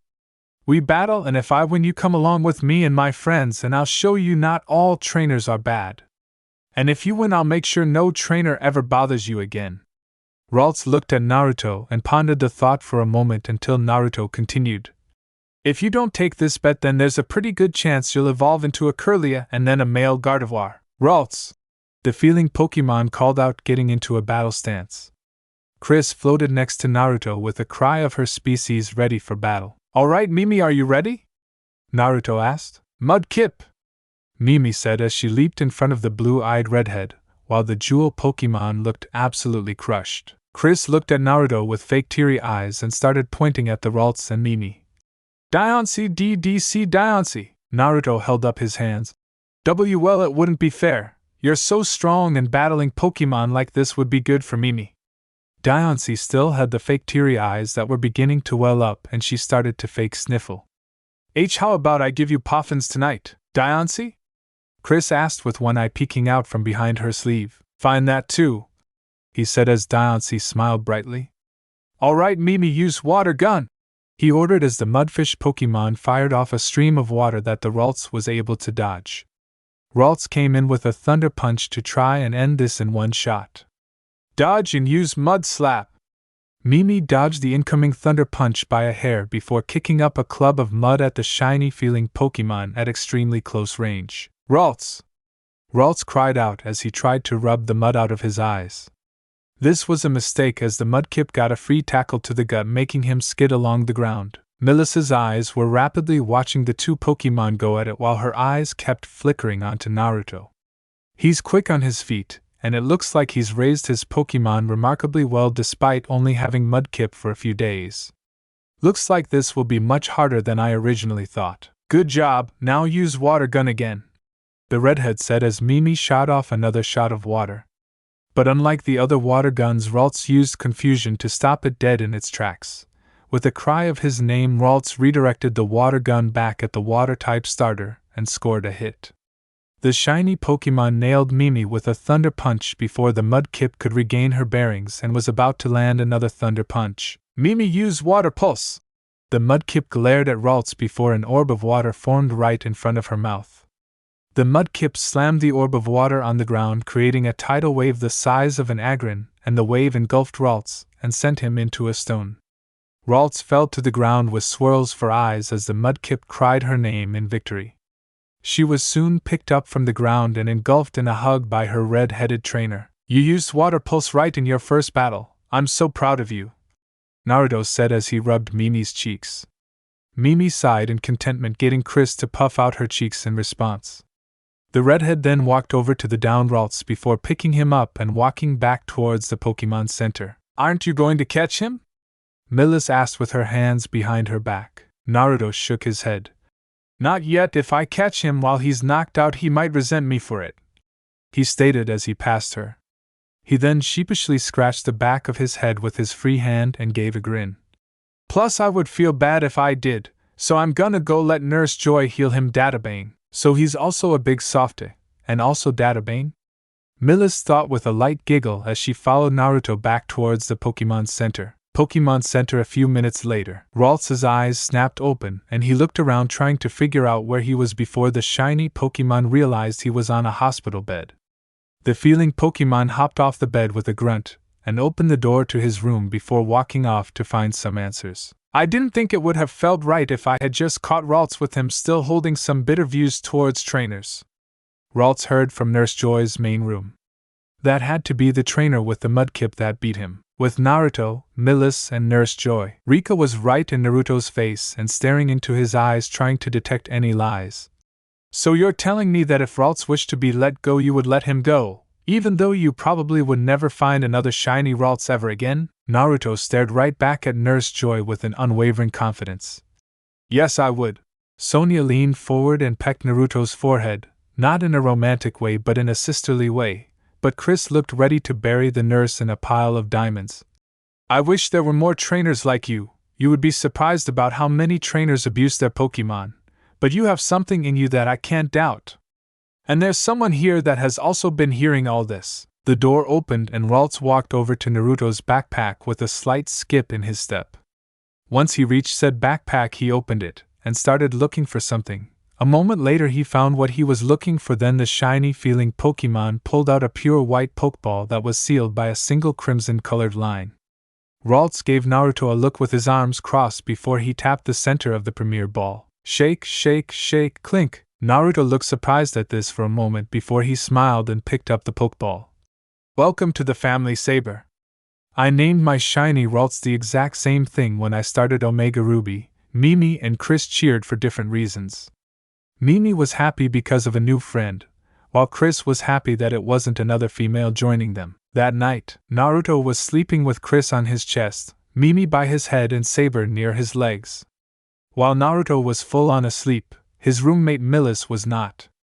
She was wide awake and currently kicking her legs back and forth while she laid on her stomach. In her hands was a small book and a pen. Check, check, check, phase 1 check. The next day, Naruto and Milis were waving goodbye to Sonia and her mother before Sonia's mother began talking. If I was 10 years younger, I'd rock that young stud's world. Mother! Sonia yelled in embarrassment, as her cheeks turned cherry red at the thought of someone getting it on with her mother. Her mother just smiled in response. What, he's cute, kind, and cares about Pokémon, what's not to like? Speaking of which, do you have a boyfriend yet, because I think I just found a really good candidate? She said with a sneaky smile. Mother! With Naruto and Milis in Petalburg Forest. So Milis, what treasure is located in Rustboro City? Naruto. Milis put a finger to her chin. The treasure in Rustboro City is called the Genie's Hole. It's supposed to be a dimensional hole that can transfer anything anywhere whenever, she said with a curious gaze. No one really knows where it is, but the legend says it's somewhere in the Tunnel of Noise and only those who are worthy can find it. Well, that's helpful. There are like 4 tunnels in Rustboro alone. How about I help you find it after my gym battle? Naruto asked. Milis shrugged in response. Don't see why not. Not like it's going anywhere. Before Naruto could say a thing, a man dressed in a white lab coat with thick glasses bumped into him. The redhead rubbed the lump on top of his head and growled out. What the heck, man? Help me, I'm being chased by 2 goons, he said before he hid behind Milis, and 2 dressed in different uniforms came running over to the pair. One was a male dressed in a pair of red shirts and a red hood on top of a darker red outfit that had long sleeves. He had a strange volcano-shaped emblem on the front of his shirt. The other was also a male dressed in a blue pirate-themed outfit and a small goatee on his chin. All right, that's far enough, the one in red yelled before being shoved by the pirate wannabe. So just go ahead and give me the Devon goods. The man in the red got back up before he butted heads with the pirate wannabe. Get out my way, you sea-loving bastard! Make me, you land-humping pervert, ocean-dwelling pedophile, dried-up 10-year virgin! Hey! Naruto yelled, interrupting their insult-throwing contest. Let's just agree you're both jackasses who probably have no sex life whatsoever, and you have a crush on a girl that's one of the top dogs, and you know she'll never acknowledge your existence. Both men were soon drawing circles on the ground with small rain clouds over their heads. Damn, Naruto, that was kinda cold, Milis said with the scientist still behind her nodding his head in agreement. Naruto just shrugged before the 2 goons got back up with a fire in their eyes. Screw the Devon goods, I'm kicking this kid's ass, both goons said at the exact same time before they both pulled out a regular Pokeball. Go Pochina! 2 of the little black hyenas appeared in a show of light with a savage growl. With a quick nod towards Milis, they both pulled out their own Pokeball. Saber, come on out. Chasepin, let's rock it! Naruto looked at Milis with a deadpan expression. Really, let's rock it? Milis had the decency to blush. Lay off, it's the best I could come up with. No, I think it's perfectly fine, Naruto said with an expression that said she didn't believe her. At least I don't have a verbal tic, databang. This time it was Naruto's turn to blush. Excuse me, but you 2 can go make out with your boyfriend/girlfriend later. But right now you're about to get your asses beat, the wannabe pirate said with a tick mark before he and the goon in red ordered their Pochinas to attack with tackle. She is not my boyfriend/girlfriend. Chasepin/Ralts, use Vine Whip/Thunder Punch, they said with blushes across their faces as Saber jabbed the Pochina across the muzzle, while Chasepin caught the incoming bite Pokemon and tossed him towards the other Pochina. Don't take that, Pochina, get up and use bite, the man in red said while the pirate wannabe said the exact same thing and the 2 Pokemon charged in again. Chasepin, use rollout, Milis said as her Chasepin curled up into a green sphere before it charged towards the 2 Pochina, and in the quick clash both of the little hyenas were sent flying into the air. Saber, boost yourself up with confusion and slam the Pochina down with Fire Punch and Ice Punch. The shiny-feeling Pokemon nodded before it was quickly at the same height as the 2 Dark-type Pokemon before he slammed his fists into the 2 and sent them speeding towards the ground. The 2 Pochina were knocked out the moment Saber made contact with his fists. Excellent job, Saber, Naruto said with a high five before he did the same with Milis and Chasepin. The 2 goons growled before they charged forward as they said in unison. I'm not going to be beaten by some punk-ass kids and their Pokemon. The scientist looked fearful, while Milis got ready for a fight, but Naruto had a feral grin on his face along with a similar gleam in his eyes. This is going to be fun. He charged at a much faster pace than the grunts, and before they could stop he shot out both of his arms and delivered a savage clothesline to the both of them, and sent them sprawling back. Naruto then began bouncing on the balls of his feet. Come on, this can't be all you got. The grunts charged in again except one behind the other. Naruto charged again before he caught them both off guard by grabbing the first goon by the shoulders and using him as leverage to kick the second goon in the face. He then switched his grip on the first goon's shoulders and wrapped his arms around his neck and delivered something known as the drop dead twice or DDT in wrestling terms and smashed the grunt's head into the ground. With a quick grunt, Naruto flipped onto his own 2 feet and dusted off his pants and jacket. Alright, now that that's taken care of, come on, Rustboro is only about 30-45 minutes away, he said with a fist pump as his eyes and grin back to normal. Milis, Saber, Chase-Spin and the scientist had to pick up their jaws off the ground before they began hounding Naruto with questions. At the top of a nearby tree, a figure with a Wishmer in her arms was positively surprised at Naruto's actions. Could he be a dash? The figure didn't finish the thought as they let their mind wander. Wish, the noise Pokémon said, gaining her mother's attention. I'm alright, Aster, I'm just thinking we may have found you a papa, the now revealed female juror said as she licked her lips sensually. This is going to be a mighty fine hunt. We finally made it. Naruto cheered happily as he and Milis made it to Rustboro City. The two had gotten lost in Petalburg Forest after the scientist had taken off. A few wrong turns and bam, they were stuck in the center of the whole damn forest. After a few battles with trainers and a few documentation of watching a group of Whirlpool evolving into Silcoon and Cascoon, they made it to Rustboro City just when the sun was beginning to set. Milis giggled at this before a vibrating sensation went off in her pocket. Hey Naruto, let's go ahead and go to the Pokémon Center for the night. I have to call my dad. Naruto's face turned from happy to fear to horror within a few seconds. I forgot to call my mother. -10 minutes later. How the hell do you forget to call your own mother? Mito yelled over the video phone as Naruto could only cower and take it. In the background, his little sisters were giggling with their own Pokémon, Mahile, Anoka, and Marip, Eva, while his father was sleeping on the couch. I'm sorry, Naruto whispered. You bet your ass you're sorry, and furthermore dash, with Milis. What is taking you so long, Milis? A male voice said to Milis as she stood in the shadows of a hallway. It's going to take a while, father, Milis said to a small phone that had a little hologram of a man on top of the screen.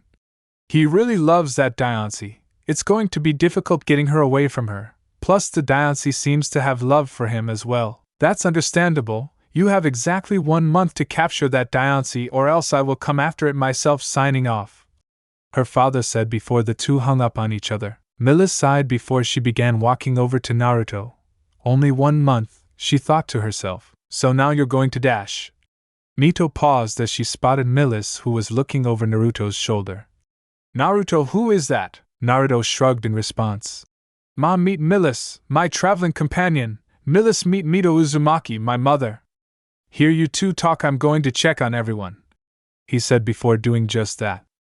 Milis blushed a bit as she thought about already meeting Naruto's mother, and Naruto introducing her as a companion even if it was only for travel. Mito looked interested for a moment. Turn around, she ordered. Not seeing a problem with this, Milis made a slow 360-degree turn. Not bad, you have a nice C-cup, a pretty face, a nice rear end, and you look to be very intelligent. I say a solid A, you may date my son. What? Milis yelled and quickly picked up the phone when the people inside the Pokémon Center looked at her funny. I don't want to date your son. Mito's gaze turned deadly, but the smile remained on her face.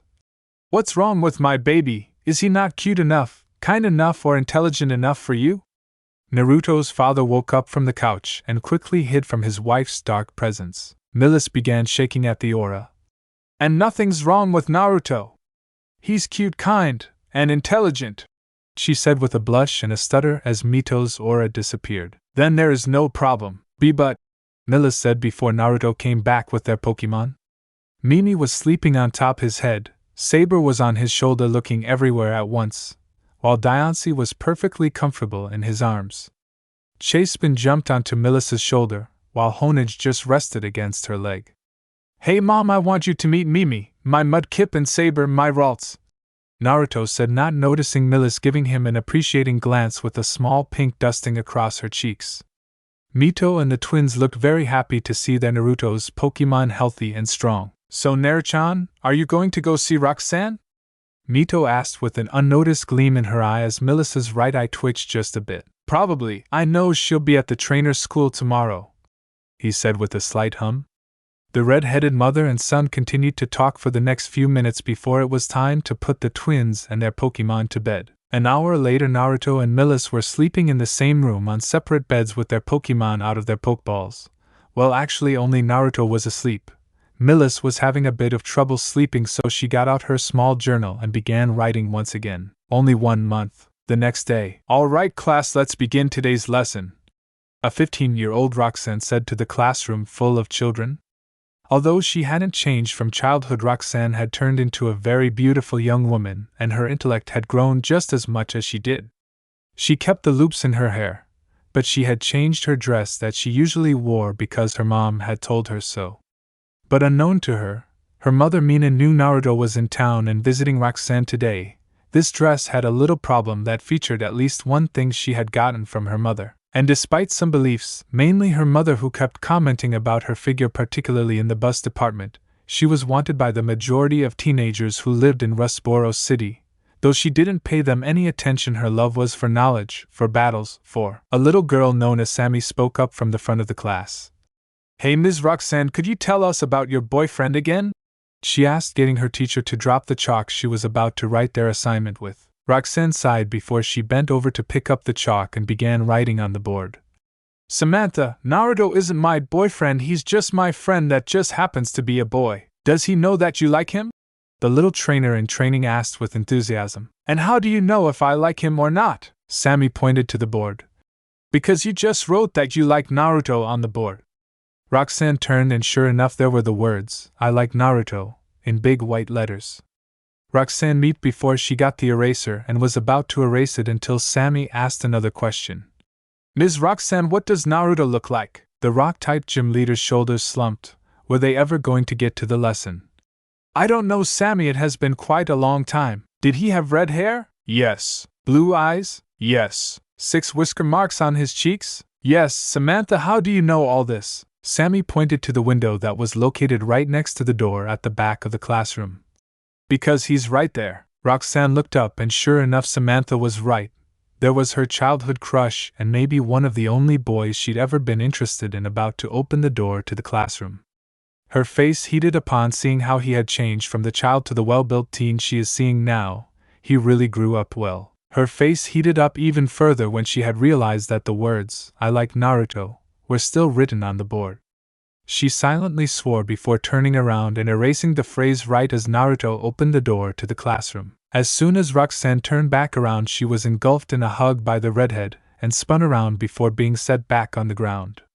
Naruto gave a kind smile. "It's nice to see you again, Roxanne." Roxanne's face went supernova at this action. It's nice to see you as well, Naruto," she said as the children laughed at their teacher, blushing like a schoolgirl, while Milis was leaning against the wall with a small scowl on her face. "Wait, why am I scowling?" Speaking of the Kalos native, Naruto spoke. "Roxanne, meet my new friend Milis," he said before he began talking to the kids in the classroom. Roxanne's red eyes locked onto Milis's blue eyes, and you could swear lightning started sparking between the two. Roxanne mouthed a phrase when she was positive Naruto was talking to the children. "Naruto is mine." Milis's glare increased by a drastic amount, but Roxanne's glare didn't falter in the slightest. Milis mouthed her own phrase back, "Bring it on," before Naruto came back over to the two with children hanging off of his arms and legs, and even Samantha was sitting on his shoulders.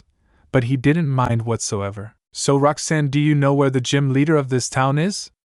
Naruto asked with curiosity. He didn't know any of the gym leaders or the Pokémon they used. It would take all the fun out of the battle if he knew what was coming. Roxanne giggled. "You're looking at her." Naruto's eyes widened by a large margin and his jaw dropped slightly. "I can't believe you already became a gym leader." Flannery and Winona are gym leaders as well, the rock-type specialist said with a confident grin.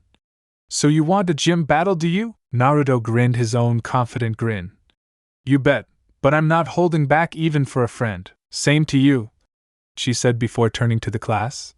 Students, we have a very special treat for today. You will get to see a gym battle instead of our usual lesson if you don't mind. The children cheered before they all ran out the door to the arena stands, while the teenagers followed leisurely at their own pace. At Mr. Briney's house. Ah, my lovely Pico, Mr. Briney said as his windmill flew around his head.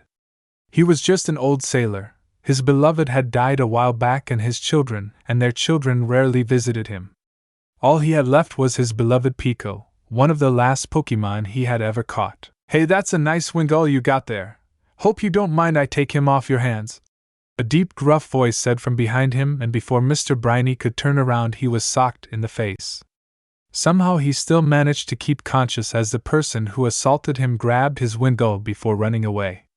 He wouldn't let his only companion get snatched away from him, not again. Gee, get back H here with Pico, he called out, chasing after the thief that was holding the screaming seagull Pokémon. Break. This gym battle is between Naruto Uzumaki of Lilycove and the gym leader of Rustboro City, Roxanne. Each trainer will use 3 Pokémon, and when one side runs out of Pokémon, the other wins.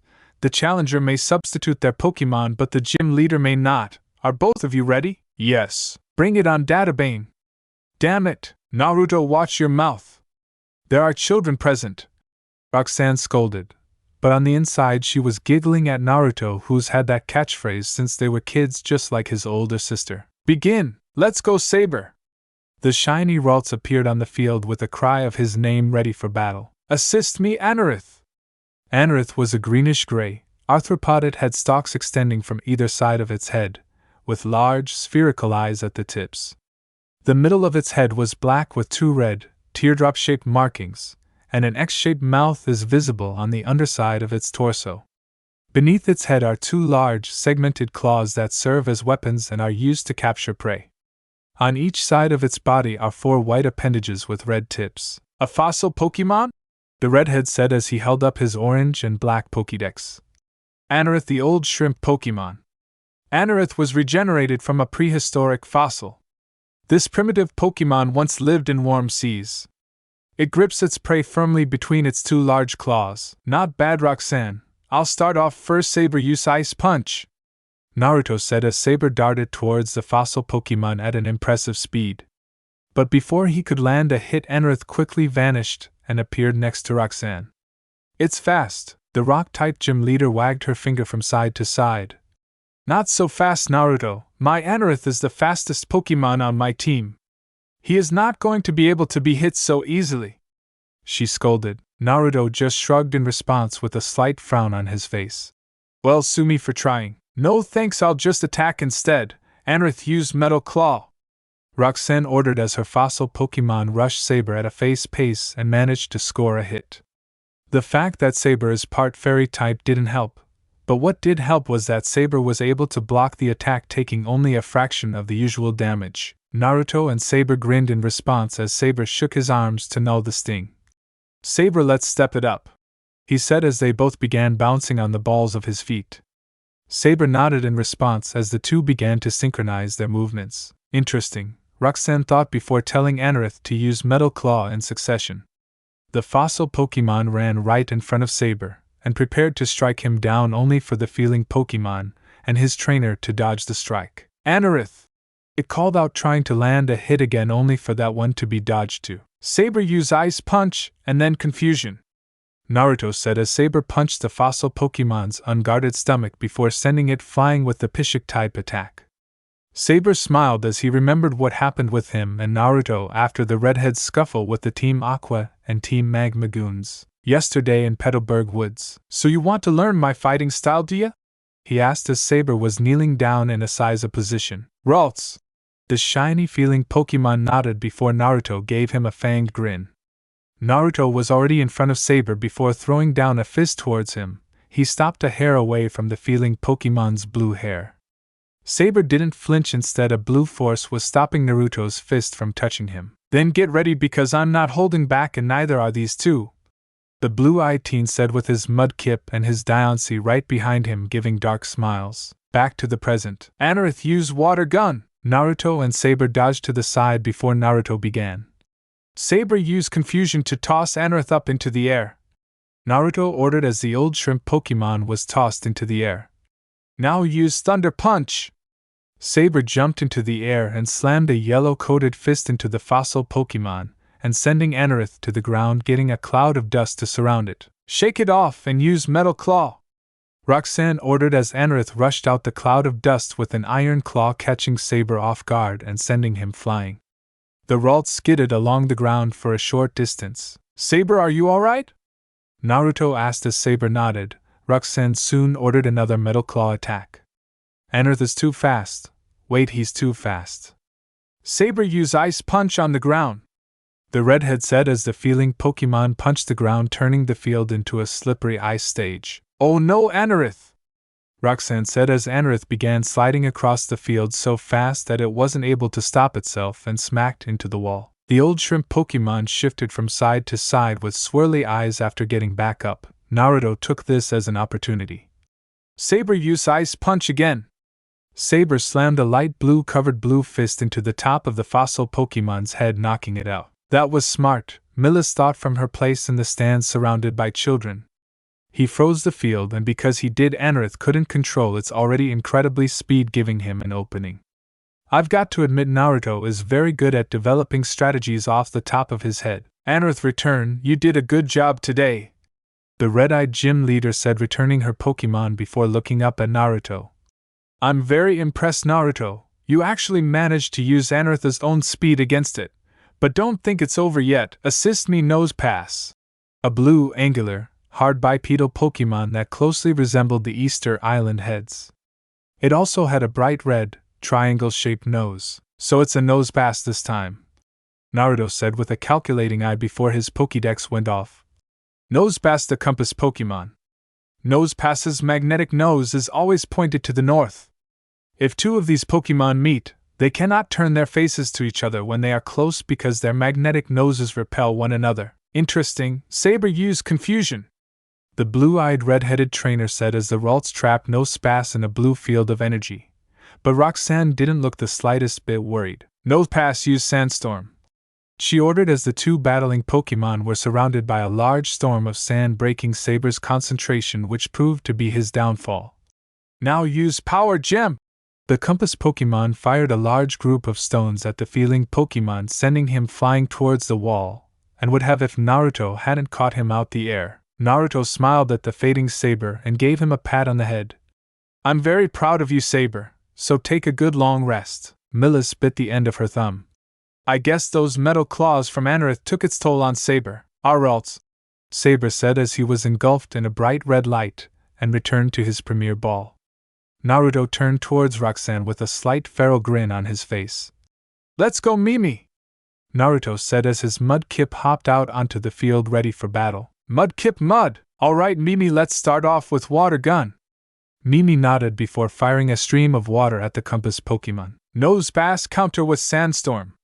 Roxanne said as the field-changing move held off the water gun and actually began pushing it back. Naruto frowned a bit. Mimi, full power water gun!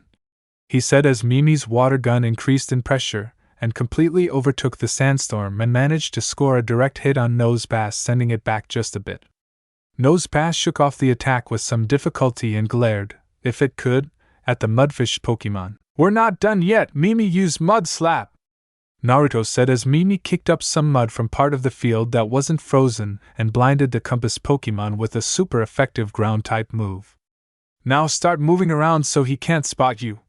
Mimi nodded and began running around Nose Pass, trying to confuse the compass Pokémon. The rock-type gym leader smiled just a bit. Nose Pass, use Rock Tomb! She ordered as Nose Pass's nose glowed a light blue before rocks rose from next to the compass Pokémon, and then surrounded Mimi, and completely blocked any attempt at escaping while dealing damage the water-type starter Pokémon. Now use Thunder Wave! Nose Pass's nose turned light blue again, but this time a small spark of blue electricity flew towards Mimi and paralyzed her. Mimi, are you alright? Naruto asked. How did Nose Pass even know where Mimi was? He asked himself. Wait a minute, do you understand now, Naruto? Roxanne asked with a wider smile across her pretty face. My nose pass can always tell where your Pokémon are from the vibrations they make and the electromagnetic pulse they have. Mimi shook her head from side to side. Mudkip, this battle is over, Naruto. Nose pass use power gem. Nose pass. The compass Pokémon cried out as it launched a cluster of glowing rocks at the still trapped and paralyzed Mudkip. Mimi can't go anywhere, she can't dig, and the paralysis won't let her jump. Wait a minute, the redhead thought as his eyes closed and everything slowed down to a halt for a moment. One thought began connecting to another, and then another, and so on before Naruto's eyes snapped open. Mimi, full power water gun on the ground right beneath you, he said as Mimi became airborne from firing a water gun right below her. Now use water pulse right where Nose Pass is standing, Mudkip, Mimi said as she fired off an orb of water right at Nose Pass before it turned into a wave of water that was taller than said compass Pokémon. The wave then slammed into Nose Pass before it froze with the compass Pokémon still inside. Nose Pass is unable to battle, Mudkip wins. Nose Pass, Roxanne said as the ice broke and her Pokémon fell on the ground with swirls in its eyes. But how? She asked. Naruto gave a small smile. Mimi couldn't move in any direction due to her being trapped in your rock tomb except up. Then I noticed something. Your Nose Pass was standing on the exact same area as where Saber missed his first ice punch and froze that area. And when water is added to ice, the water becomes frozen as well. Roxanne's, Milis's, and the referee's mouth dropped before Roxanne stated. That was without a doubt one of the smartest moves I've ever seen a trainer use since I've become a gym leader. I think I'm in love, she thought the last part as she recalled her Nose Pass with a slight blush across her face. Say hello to my final Pokémon, Naruto. You probably remember her from a while back. Assist me, Pupitar, she called out as a Pokémon encased inside a thick shell made of grayish-blue rock appeared. She had red eyes that could be seen through 2 holes in the shell, and 2 more holes directly above resemble eyebrows. The upper portion of her body was like a mask that had black markings decorated it. Roxanne, is that? Naruto trailed off, remembering that shy little Larvitar Roxanne had when she was a child. He held his Pokédex to the evolution of Larvitar and it said, Pupitar, the hard-shell Pokémon, an evolved form of Larvitar. Pupitar creates a gas inside its body that it compresses and forcefully ejects to propel itself like a jet. The body is very durable, it avoids damage even if it hits solid steel. Pupitar, the hard-shell Pokémon said before she tackled Naruto in the stomach, and since Pupitar weighed about 335 pounds it hurt. A lot, Naruto coughed. I guess she's changed a lot, he said as he pat Pupitar on top of the head, getting a sigh from the attacker. Roxanne scratched the back of her head sheepishly. Yeah, as soon as she evolved she became really excited at certain times, but usually she just sleeps and waits for a challenge. I actually haven't used her in a gym battle considering how strong she is.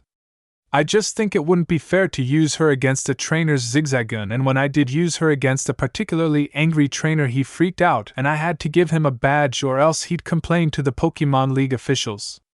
And since I'm a new gym leader that wouldn't look too good on my record. Well, that sucks. The referee was tapping his foot impatiently. Are the battlers ready to start? Yes, they answered in unison as Pupitar returned to Roxanne's side of the field. Begin! Mimi use water gun, Pupitar use rock tomb, she said as Pupitar surrounded itself rocks as big as herself and blocked the would-be super effective attack.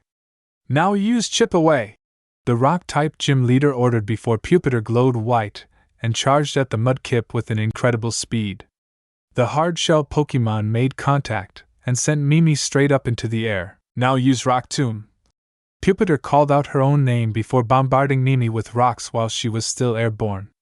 The mudfish Pokémon cried out before she landed onto the ground in a slump with large swirly eyes. Mimi is unable to battle, Pupitar wins.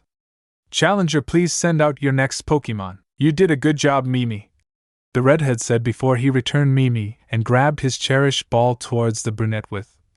Not bad, Roxanne, but now meet my old friend. Let's go, Chris, Naruto said as Chris was released from her cherished ball. Diancie, Chris said as she stretched her arms and quickly hugged Naruto before returning to the field and glaring at Roxanne and her Pupitar. It's nice to see you again, Chris. Roxanne said while Chris only glared at her harder. Let the battle begin! Jupiter used Rock Tomb, Chris used Moon Blast. Both Pokémon launched their respective attacks that collided in the middle of the field. The attack cancelled one another out and left the field quiet and bare. The two trainers and their Pokémon smiled at one another, confusing the students and Milis. Jupiter used Chip Away, Chris used Moon Blast. Roxanne's Jupiter glowed white before charging at the mythical Pokémon, only to be stopped by the light pink ball of energy and sent propelling backwards. Great, now use Diamond Storm! The redhead ordered as a cluster of pink diamonds slammed into the hard shell Pokémon. Roxanne gritted her teeth. Jupiter, shake it off and use Iron Head! The hard shell Pokémon became cloaked in a white and gray cloak before crashing into Chris with the 4 times effective move. Chris! Naruto said as Chris skidded to a halt right in front of Naruto. Damn, one more move like that and we're finished. Looks like it's time for the trump card, Naruto thought as Roxanne called out another Iron Head. Chris used Diamond Sword! Naruto ordered as Chris quickly created 5 diamonds and putting them in a strange formation with 4 on the bottom and 1 at the top, the sword Mega Diancie used against Mega Golade in the animated short. The two dual rock-type Pokémon clashed with one another and had their backs to each other. Chris winced and began floating downward as Jupiter smirked behind her mask until the hard-shell Pokémon fell forward to the ground with swirls for her eyes. The winner of the match is Diancie, therefore Naruto is the victor. Chris was picked up from the ground and spun around by her cheering trainer, and enjoyed every minute of her trainer's affection. She really did love him. Roxanne kneeled down and pet Jupiter on top of the head before returning her to her heavy ball. She walked over to Naruto and patted his shoulder.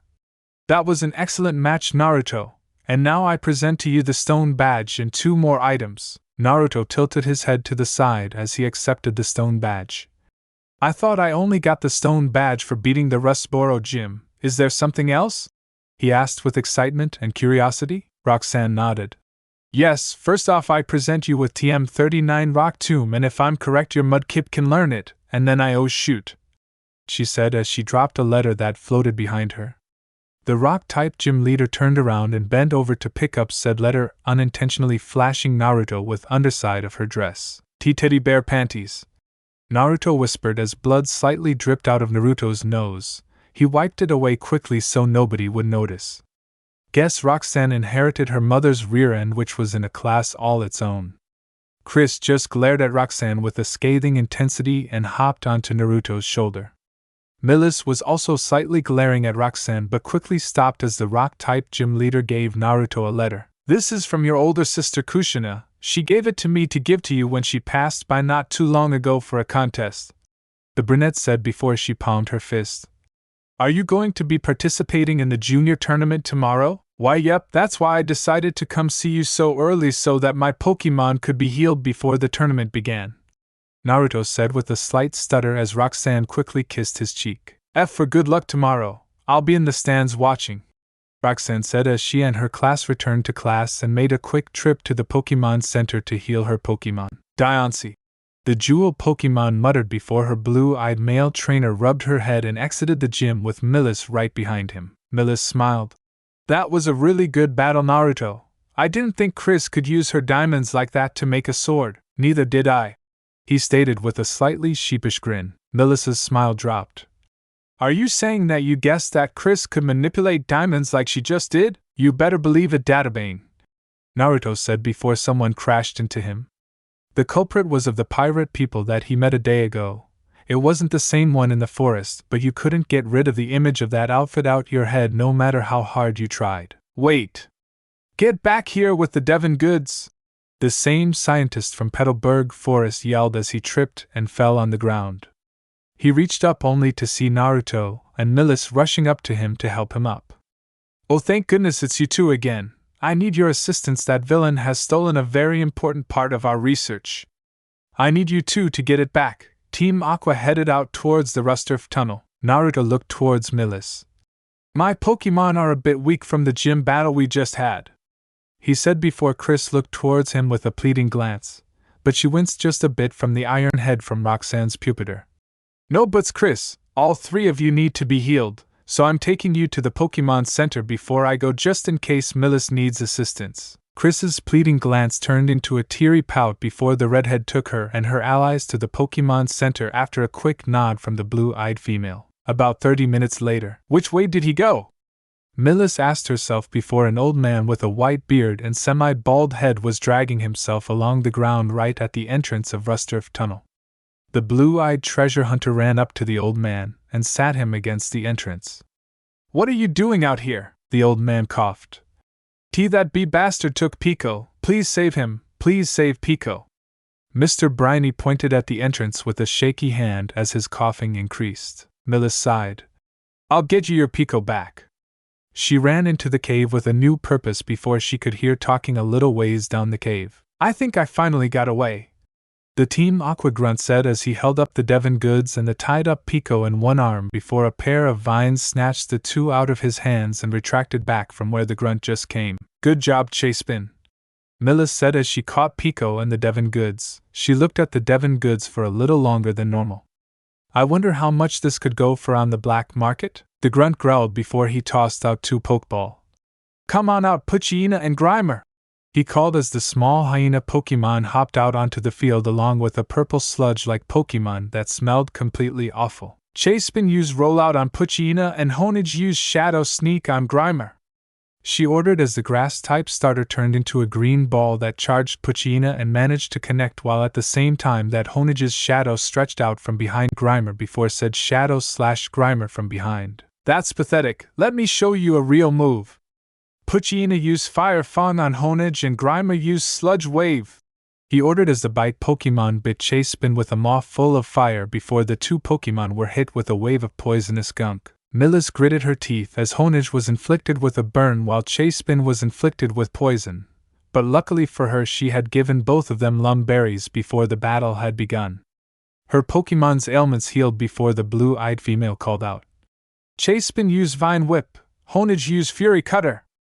Grimer was tossed into the air by the not very effective move before it was hit by Poochyena, who had just been cut by a Fury Cutter from Honage. Honage used Metal Sound and Chasepin finished this with Rollout.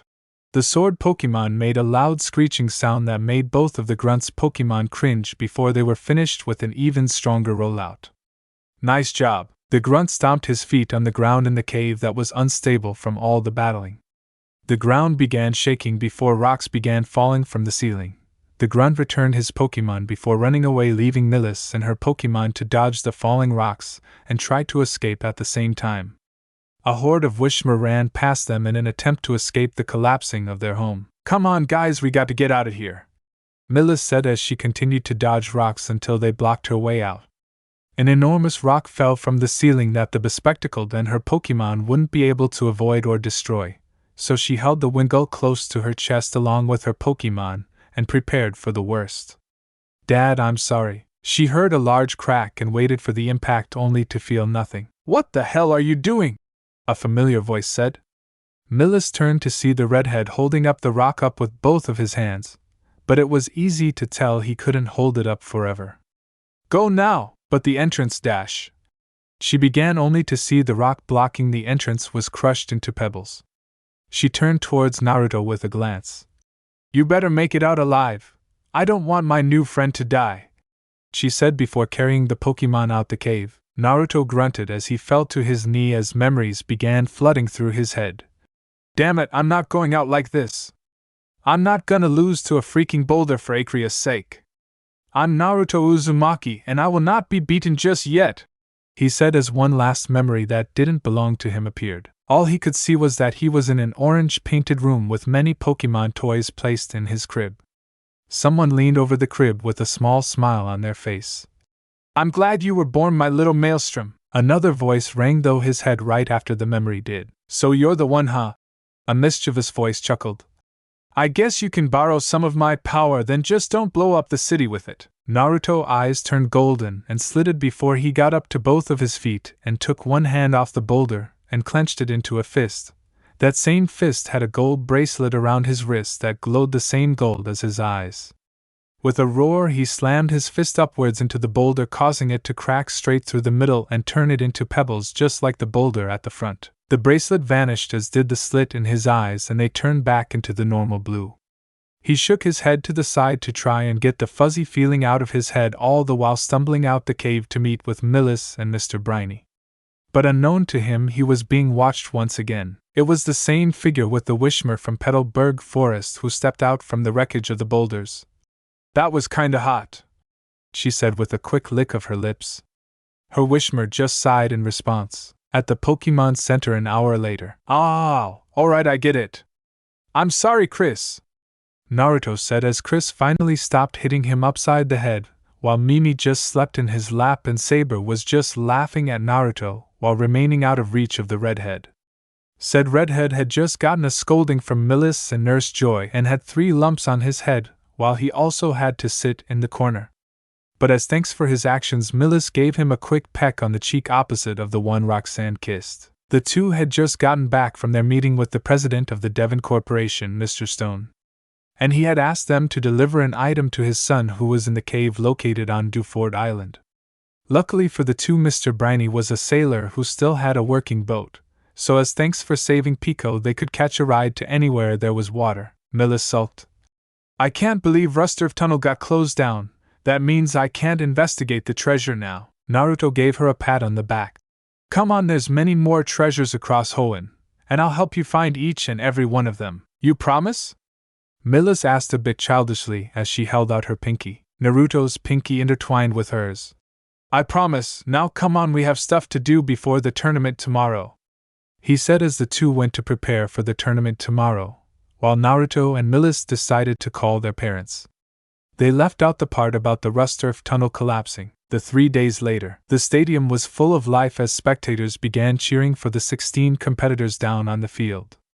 In the stands sat Milis, who was soon joined by a slightly irritated Roxanne and a laughing Mina who had decided to come see how much Naruto had grown. A referee stepped out onto the field and pointed towards the large electronic board hanging over everyone's heads. "We will begin the junior tournament shortly. Now please look up at the screen to see your matchups," he yelled as their faces appeared on cards before said cards were shuffled up. "Let the first round of the junior tournament begin." "I wonder where Sapphire is?" Naruto thought as he stepped up for his battle. She didn't show up amongst the people competing today, and he was actually somewhat worried about her. The crowd cheered as the referee called out the first match. "Let the first round of the junior tournament begin. First up is Naruto Uzumaki from Lilikov City versus Kiba Inuzuka from Malville City. Will the spectators please come down to the arena?" In the red corner stood Naruto, while in the blue corner stood a rather feral kid around his age with black spiky hair covered by a gray furred hoodie and red fang marks on the side of his cheeks. He had a look of confidence in his eye that also revealed arrogance. "The battle will be a 1-versus-1 battle, and when one Pokémon has fainted the battle is over. Now please send out your Pokémon. Let's go, Saber!" The feeling Pokémon hopped out of his premier ball with an excited cry. "Akamaru, let's waste this chump!" A small green Pokémon with yellow stripes running up and down its head and tail appeared on the field with a cry of Electrike. Naruto's Pokédex went off, causing him to pull it out. Electrike, the lightning Pokémon. Electrike stores electricity in its long body hair. This Pokémon stimulates its leg muscles with electric charges. These jolts of power give its legs explosive acceleration performance. Let the battle begin. Akamaru, use Spark!" Kiba called out as Akamaru sped towards Saber covered in a blue field of electrical energy before the feeling Pokémon simply dodged it by leaning backwards and sliding under the lightning Pokémon. "Grr, Akamaru, now use Bite!" he ordered as Saber sidestepped the running electric Pokémon, causing both the Pokémon and his trainer to growl in frustration. "Nice job, Saber," Naruto said as he held both of his hands behind his back, an action that was mirrored by Saber as he dodged another incoming attack. "Stop dodging, damn it!" Naruto tilted his head to the side. "Now why on earth would I do that? But I guess you make somewhat of a decent point. Saber, use Fire Punch!" Naruto ordered as the shiny Pokémon quickly slammed a fiery fist into the maw of Electrike, sending it flying back. "Don't take that, Akamaru, use Spark again!" Once again Electrike was covered in a blue field of electricity before charging at Saber, who had both of his hands ready in a battle stance. With a quick call of Thunder Punch, the two electric-type moves clashed. Now usually a Pokémon who uses a move of their own type has a better chance at overpowering a Pokémon who's a different type than the move that he is using. So it was quite surprising when the attacks cancelled each other out. In the stands, Naruto's really lucky that he found that Ralts. Roxanne said, somewhat awed at Saber winning over Electrike without using a psychic-type move yet. Milis nodded her head in agreement until Electrike got hit by a bite attack only for him to send him flying with confusion. Roxanne's mother said nothing as she watched Saber sort of read Electrike's moves and then adjust.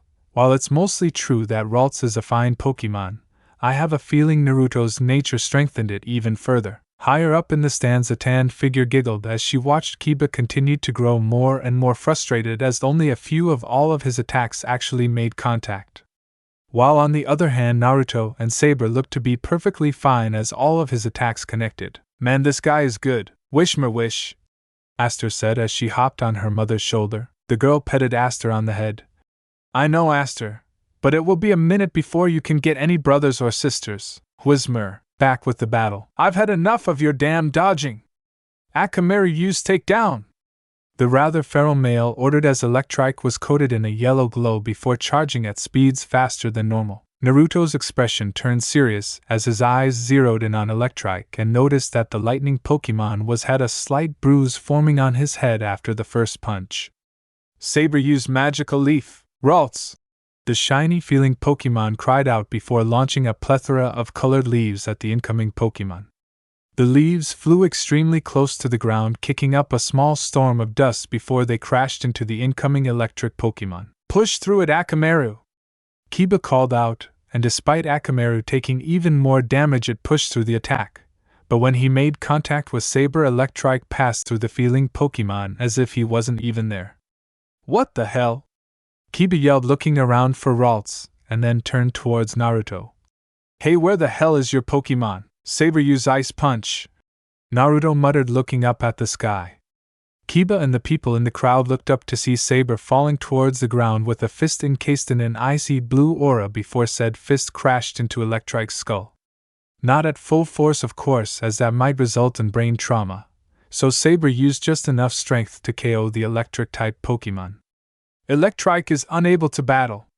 The winner of the match is Ralts, therefore Naruto Uzumaki is the winner, the referee called out as the crowd cheered. Naruto gave his Ralts a fist bump before setting the blue-haired psychic type on his shoulder. The two gave a small smile and waved to the crowd as they walked back to the stands to join the girls and watch the next few matches in peace. That was pretty impressive, Mina complimented as Naruto joined her and sat in between her daughter and Milis. Naruto had the decency to blush as Ralts grinned in amusement at the praise and held his head up high. I'll say I didn't know Saber could move like that, Roxanne said. Well, during the dash. Hey, punk! Kiba Inuzuka yelled as he stomped up to the seated Naruto. Behind him were two more kids around his age. One was a boy in a large white coat that rose up to his mouth, with the only thing being able to be seen is a pair of black shades and spiky black hair. The other was a female in a large vanilla-colored jacket that was zipped down the middle. She had purple hair cut into a Harem style and a pair of lavender-colored eyes. I got a bone to pick with you, Naruto scratched the back of his head. What exactly did I do to you? He asked, as he really didn't know if Kiba was just sore about losing or if Naruto had done something to him in the past. You cheated. There was no way your Ralts could have dodged that attack. Yes, there was, Mina whispered as she drew attention to herself. When that cloud of dust was kicked up, Ralts used double team, didn't he? She asked as a grin split Naruto's face, and a second copy of Saber appeared on his shoulder before a third one appeared on his head. Down to the team, Mina-san, he said, only to get whacked upside the head by a folded-up paper fan. Mina gave him a kind smile while an aura of promised pain radiated around her. Now, Naruto-chan, call me Mina-chan. Mina-san makes me feel old. And you wouldn't like me when I'm feeling old. Hi, Mina-chan, Naruto said with a light tremble as he hid behind Roxanne while Saber snickered in response. Whatever, I still say that should have been my win, not yours. The feral teen growled as he reared his fist back and was about to punch Naruto in the face to teach him a lesson, only to be stopped by the boy in the white coat grabbing his elbow. What the hell, Shino, let go! He yelled and tried to pull his arm free while Shino didn't seem to be struggling whatsoever. I tried to tell you, Kiba, you lost fair and square, and if I hadn't stopped you, this could have turned out much worse. Shino explained as he pointed to the ground in front of Naruto's feet. Kiba looked at the spot Shino was pointing to see a Mudkip with an orb of water right in front of her mouth, and said Pokémon looked ready to fire the orb of water off without a second thought. Shino continued with a slight bow. I'm sorry if Kiba has caused you any trouble. Naruto simply waved it off. No need to be sorry, he wasn't very much trouble at all, he said with a small smile and turned back towards the battle. It was interesting how the redhead was able to sound so friendly, but so insulting at the exact same time. Shino dragged his travel companion away by the hood while silently being followed by his other traveling companion. If anybody had noticed, Kiba had still been glaring at Naruto, but he also noticed the two females sitting next to him and gained a lustful gleam in his eye. He was a teenager after all. A little while later, Mimi used Water Pulse. Mudkip fired a large sphere of water at an incoming Zigzagoon, said Water Attack encased the Zigzagoon in a large bubble, and exploded a moment later with the normal type still inside. Zigzagoon, no! His trainer called out as his Pokémon rolled out in front of him with swirls in its eyes. The referee held up his green flag. Zigzagoon is unable to battle. The winner of the match is Naruto. The referee called out as the crowd cheered once again as Mimi climbed onto her trainer's head. Nice job, Mimi, the redhead said as he scratched Mimi behind the dorsal fin and walked back up to the stands to rejoin the three females. Mimi called out her own name as she hopped into his lap and curled up into a little ball.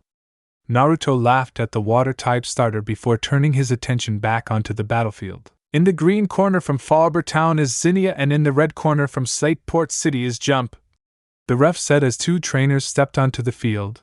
In the red corner was a somewhat tan boy with braids and wearing a white beanie with a cocky smirk on his face, the kid from Pokémon Advanced Battle with the Electabuzz that battled Morrison. In the green corner was a tanned girl with red eyes and black hair done into a ponytail with two bangs framing the side of her face. She had a short pair of shorts on with a red string as a belt, and wore a black shirt that had two red circles around her chest. Now begin! Go Elekid! Jump called out as a small yellow and black bipedal Pokémon appeared on the field. Its head looked like an electrical plug. Elekid twirled his arms around as electricity started to build from in between its horns. Let's do it, Gummy! Zinnia said as a small slug-like Pokémon popped out the Pokeball. Its bottom half was a light purple while its top was a milky white. The two halves are separated by a squiggly, dark line decorated with 5 green dots. It has beady eyes, and it has 2 rows of 2 horn-like structures on top of its head. Jump smiled. That thing looks pretty weak. Well, Gummy is called the weakest dragon-type Pokémon, Zinnia said before Gummy opened her mouth and launched a bluish-purple stream of fire at the surprised pre-evolution of Electabuzz. However, it's not very smart to underestimate her. Elekid used Protect. A green barrier appeared around the electric-type Pokémon and blocked the incoming attack with a little difficulty. Jump continued. Elekid, get in close and use Break. B. Elekid roared as he ran at an impressive speed for a Pokémon his size before leaping into the air and bringing down a glowing white arm on top of Gummy's head, or would have if the attack didn't slip off and slam into the spot right next to the dragon-type Pokémon. What the heck? Sorry, but physical-type moves will only slip off my little Gummy. You're welcome to try, but in the meantime Gummy used Dragon Breath, Zinnia said as Elekid was hit with a point-blank Dragon Breath. The little electric Pokémon was sent back to the feet of his trainer. When Elekid stood up on both feet, he fell back down to one knee and could barely move. Naruto's eyes widened. I forgot that Dragon Breath could cause paralysis. I'm more surprised that Gummy can't be hit by physical-type moves, Roxanne said as Zinnia's Gummy shrugged off another physical attack and hit Elekid with a water pulse at close range. Milis raised her glasses a bit. They can be, it's just that Gummy are covered in a special slime that literally makes physical attacks do little or nothing against it because they just slide off, she said, only to get a blank stare from Naruto.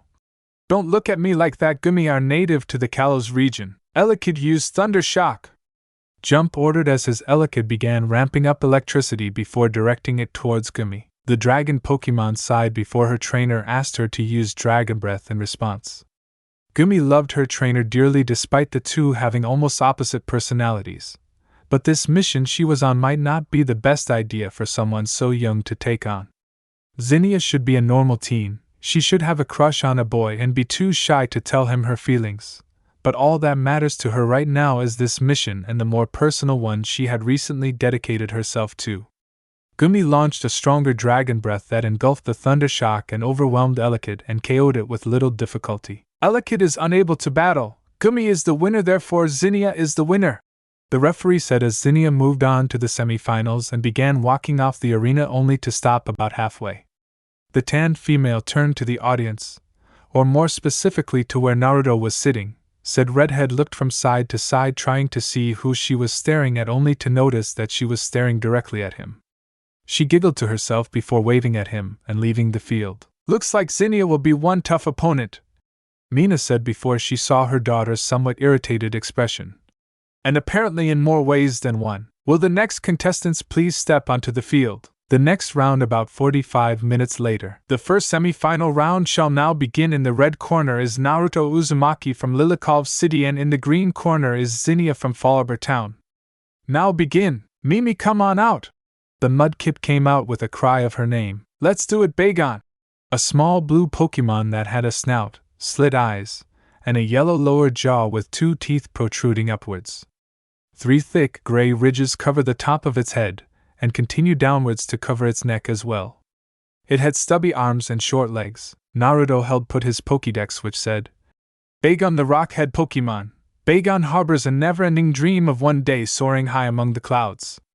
As if trying to dispel its frustration over its inability to fly, this Pokémon slams its hard head against huge rocks and shatters them into pebbles. Mimi used Water Gun. Bagon used Dragon Breath. The Water-type attack met in the middle of the field with the Blue Dragon-type attack. The two attack clashed before they cancelled each out before the two Pokémon clashed in the middle with Tackle and Headbutt respectively. Bagon used Ember. Bagon's mouth started to light up with signifying a Fire-type move. Too slow, Mimi used Water Pulse. Naruto said as Mimi quickly blasted Bagon away with the Orb of Water, and since the burst was at point-blank range, Mimi was also sent back to her trainer's feet, while Bagon did the same. Zinnia gave a slightly feral smile. You're not half bad, you're already doing better than the other trainers I've recently battled. Thank you for the compliment, Zinnia, Naruto said with his own slightly feral smile. You're a pretty good battle yourself. Ah, stop, you're making me blush, she said as she actually blushed a little bit. Hey, are you two going to battle or a flirt? Naruto and Zinnia turned towards the member of the audience who said that. Shut up, Mimi used Mud Slap. Mudkip tried to blind Bagon with a glob of mud only for the Bagon to jump to the side and dodge the attack. Zinnia ordered Bagon to use Dragon Breath, but then that was intercepted by Mimi's Water Pulse. Bagon used Ember. The hard-headed Pokémon launched a quick storm of embers that Mimi managed to dodge before Bagon took advantage and scored a direct hit with a headbutt attack that sent her almost off the field. If this keeps up, we'll never finish this battle, he thought before a wicked idea appeared in his mind. Mimi looked back at Naruto and saw the gleam in his eye that could only spell disaster for the opponent. Bagon use Headbutt, Zinnia said as Bagon charged Mimi and managed to make contact with it. All right, she said until she noticed that Mimi wasn't sent flying by the attack. Mimi, toss it in the air, Naruto said as Mimi tucked her head under Bagon's jaw and tossed the Dragon-type Pokémon very high up into the air. Said Dragon-type tried to flap his arms in an attempt to fly. As we all know, Bagon cannot fly, so he began falling downward to the ground head first, and Bagon's not known as the Rockhead Pokémon for nothing. He could survive this drop and shake it off like nothing even happened. But unfortunately for Bagon, Mimi wasn't going to just wait around for him recover. Use Water Pulse, then follow it up with Water Gun. Bagon found himself hit trapped within a large sphere of water. The sphere exploded, sending Bagon flying before a stream of pressurized water slammed into his stomach. He fell back onto the battlefield at Zinnia's feet with swirls and eyes, a soft cry of his name. Bagon is unable to battle. The winner of the semifinals match is Mimi and Naruto, the referee called out as the crowd cheered happily and with excitement. Milis and Roxanne cheered the loudest while Roxanne's mother clapped her hands. All right, Naruto said with a fist pump as his Mudkip hopped into his arms with a cry of her own name and licked his cheek. Zinnia sighed before she picked up her Bagon and cradled him in her arms like a baby. "Get some rest, Bagon, you did really well," she said before returning him to her Pokeball. She looked towards Naruto and inwardly smirked. "I'm glad that Naruto isn't a weakling, it makes things so much easier."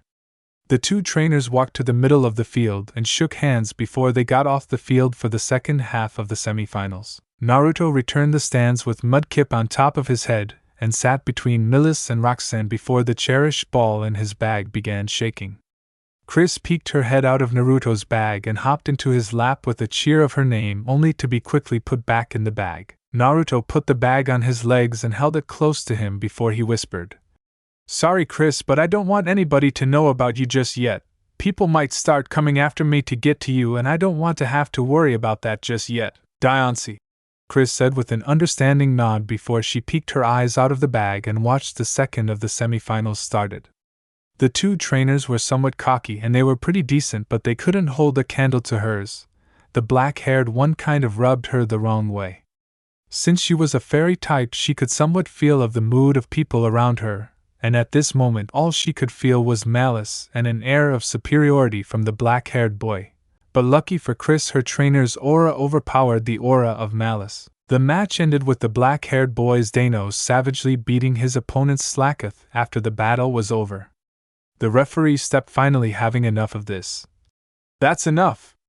The battle was already over and you've already won," the referee said as the Dark/Dragon-type Pokémon retreated back to the black-haired boy's side. Dano, being a violent Pokémon, was expected to be violent.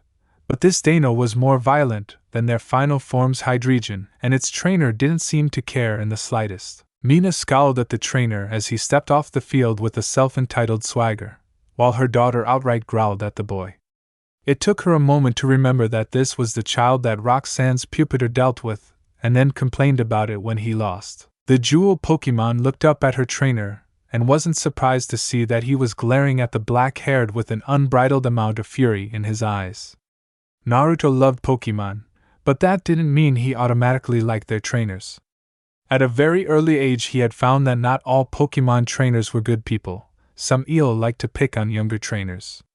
Case in point, when Minato tried to pick on Naruto when they were younger, the blonde wound up getting a taste of Vix's and Kurama's fire. "This guy's going down," Naruto muttered as he returned the sleeping Mimi to her Pokeball. Roxanne grabbed his shoulder and turned him to face her.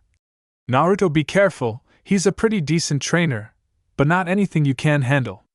But if you underestimate him, you will lose," she warned, waving a finger in front of his face. The final round. In the red corner from Lilikov City is Naruto Uzumaki, and in the green corner from Malville City is Sasuke Uchiha. "Let the final round of the junior tournament begin," the referee said as the two trainers tossed their Pokeballs. "Saber, help me out." The shiny feeling Pokemon appeared on the field with a quick cry of his name. Dano!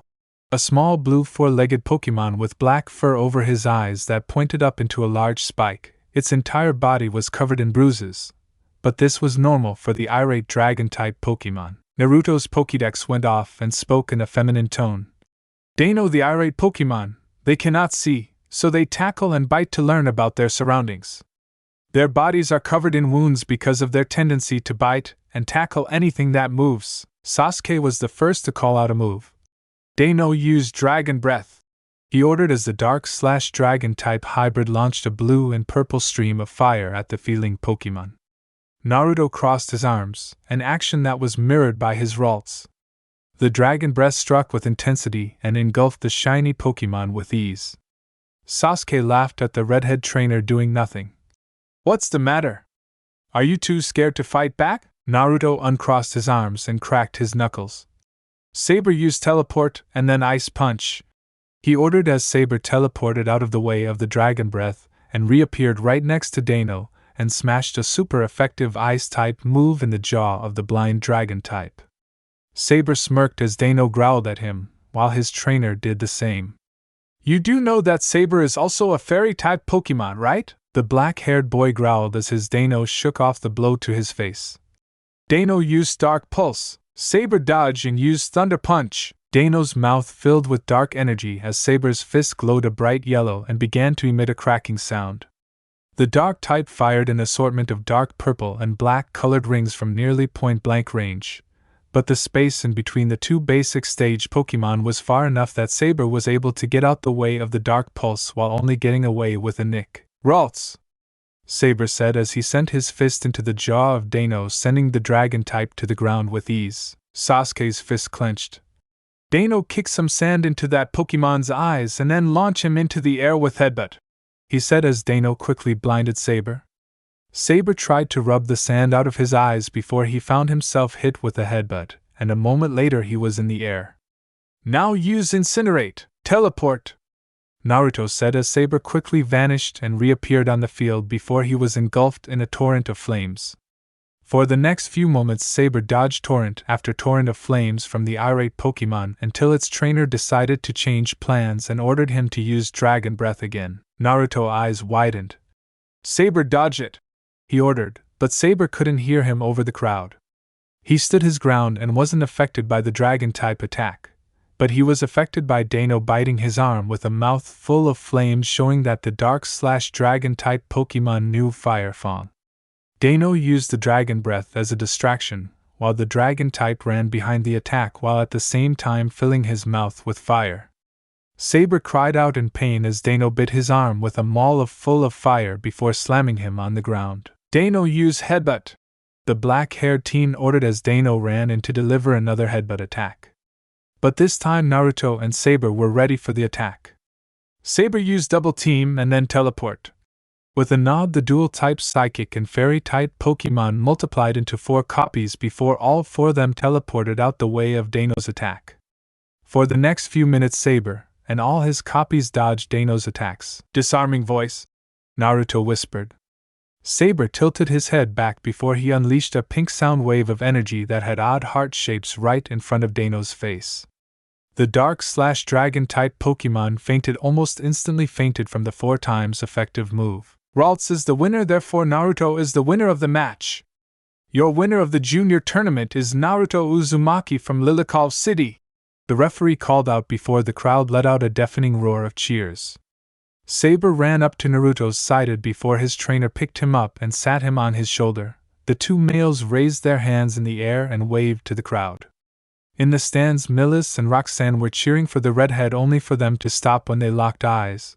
Blue eyes met red eyes and both of them narrowed just a bit before the owners smiled at one another with large grins adorning their faces. A few minutes later Naruto was standing in the middle of the arena next to Sasuke and Zinnia. The referee presented Naruto with the prize, which was a small collection of prototype Pokeballs and an entrance into the next tournament, which would be held in Loudred town. Sasuke scowled at Naruto before he walked off the stage swearing revenge, while the dragon-type user just smirked, waving to Naruto. "I'll see you later, Red," she said as she swayed her hips just a bit, getting the redhead to stare. A stare which was noticed by Roxanne and Milis noticed. Roxanne puffed out her cheeks while Milis looked somewhat ticked off. The next day, in front of the entrance of Rustboro City stood Naruto and Milis while Roxanne and Mina saw them off. Turns out Mr. Briny owned a ship that could transport them to Dewford Island, where the next gym badge was located. Roxanne looked to be sad at her friend leaving before she walked up to Naruto. I guess I'll see you later, Naruto," she said before Naruto grabbed her hand and pulled her into a hug, causing the brunette to blush. "It was nice to see you again after all these years," Naruto said. "I'll come back to see you again and I'll even help you with the kids," he said, completely oblivious to meaning behind his words. Mina's eyes widened to the size of dinner plates while Milis' jaw dropped and Roxanne's blush increased to a full-scale body blush. Naruto let go of Roxanne and left with a still shocked Milis. Mina slowly turned towards Roxanne with an air of death and excitement around her. Death at Roxanne losing her innocence and excitement at having grandchildren. "Roxanne, is there something you want to tell me? And mother, I don't know what he's talking about," she yelled back. What Naruto was trying to say was that he would help her with the school children she taught at trainer's school. He had grown kinda close to the kids and would enjoy helping the rock-type specialist teaching the future generation of trainers. Milis caught up with the redhead and promptly whacked him upside the head. "Baka! You're too young to have kids," she said, only to get a curious look from Naruto. What are you talking about? Naruto asked. I wanted to help with kids, teach the kids from the trainer school become better trainer. He explained, getting an understanding nod from Milis. What do you think I meant? Nothing, Milis said before she quickly ran off, getting the redhead to run after her, all the while trying to figure out what Milis was trying to say. A few hours later, the blue-eyed duo arrived at Mr. Briny's home after an interesting run through the forest. Saber had found and beaten the Brellum that had beaten him the last time he went into the forest and probably kicked ass and took many names. But after the Brellum was beaten, the surrounding Shroomish became enraged and ran them out of the forest. When they finally made it to Mr. Briny's house, the old sailor was already waiting for them with Pico on his shoulder. As soon as the Windgull spotted the pair, it flew over to Milis's shoulder and nuzzled her face. Milis chuckled. It's nice to see you, to Pico. Naruto, did you remember the package from Mr. Stone? In response, Naruto held up the white sealed envelope they had obtained from Mr. Stone right after the tournament had ended. Are you whippersnappers ready to go? The sailor asked, getting an eager nod from the two. Then let's head off to Dewford Island, he said, fist pumping in the air. But before they could get on the motor-powered boat, a voice called out, Wait up! A familiar voice called out. When Naruto and Milis turned, the source of the voice. The owner of the voice was none other than Sapphire. The brunette was running towards them with an evolved cheek running net to her. The once little orange and yellow fire starter was now a bipedal, more combat-suited chicken-like Pokémon. Its legs had become longer and sharper, while it actually had arms covered in yellow feathers with 3 sharp claws on each hand. Sapphire! Naruto said surprisingly as the daughter of the professor finally caught up to the blue-eyed pair. Sapphire panted and just gave him a tired smile. What's up, Naruto?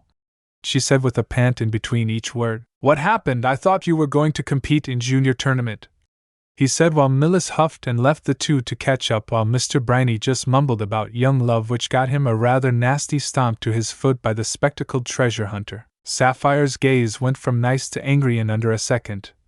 There were some strange Pokémon going crazy right before the tournament started. They were a lot stronger than normal Pokémon their size. I mean, they're Ninkatas that evolved into Ninjasks and Shedinjas that beat anyone that went near the collapsed cave. It was actually because of them that Sheik evolved into a Combuskin, she said. The young fowl puffed up her chest in pride. It was a hard-fought battle, but those bug-type Pokémon were no match for the second-stage fire-type starter.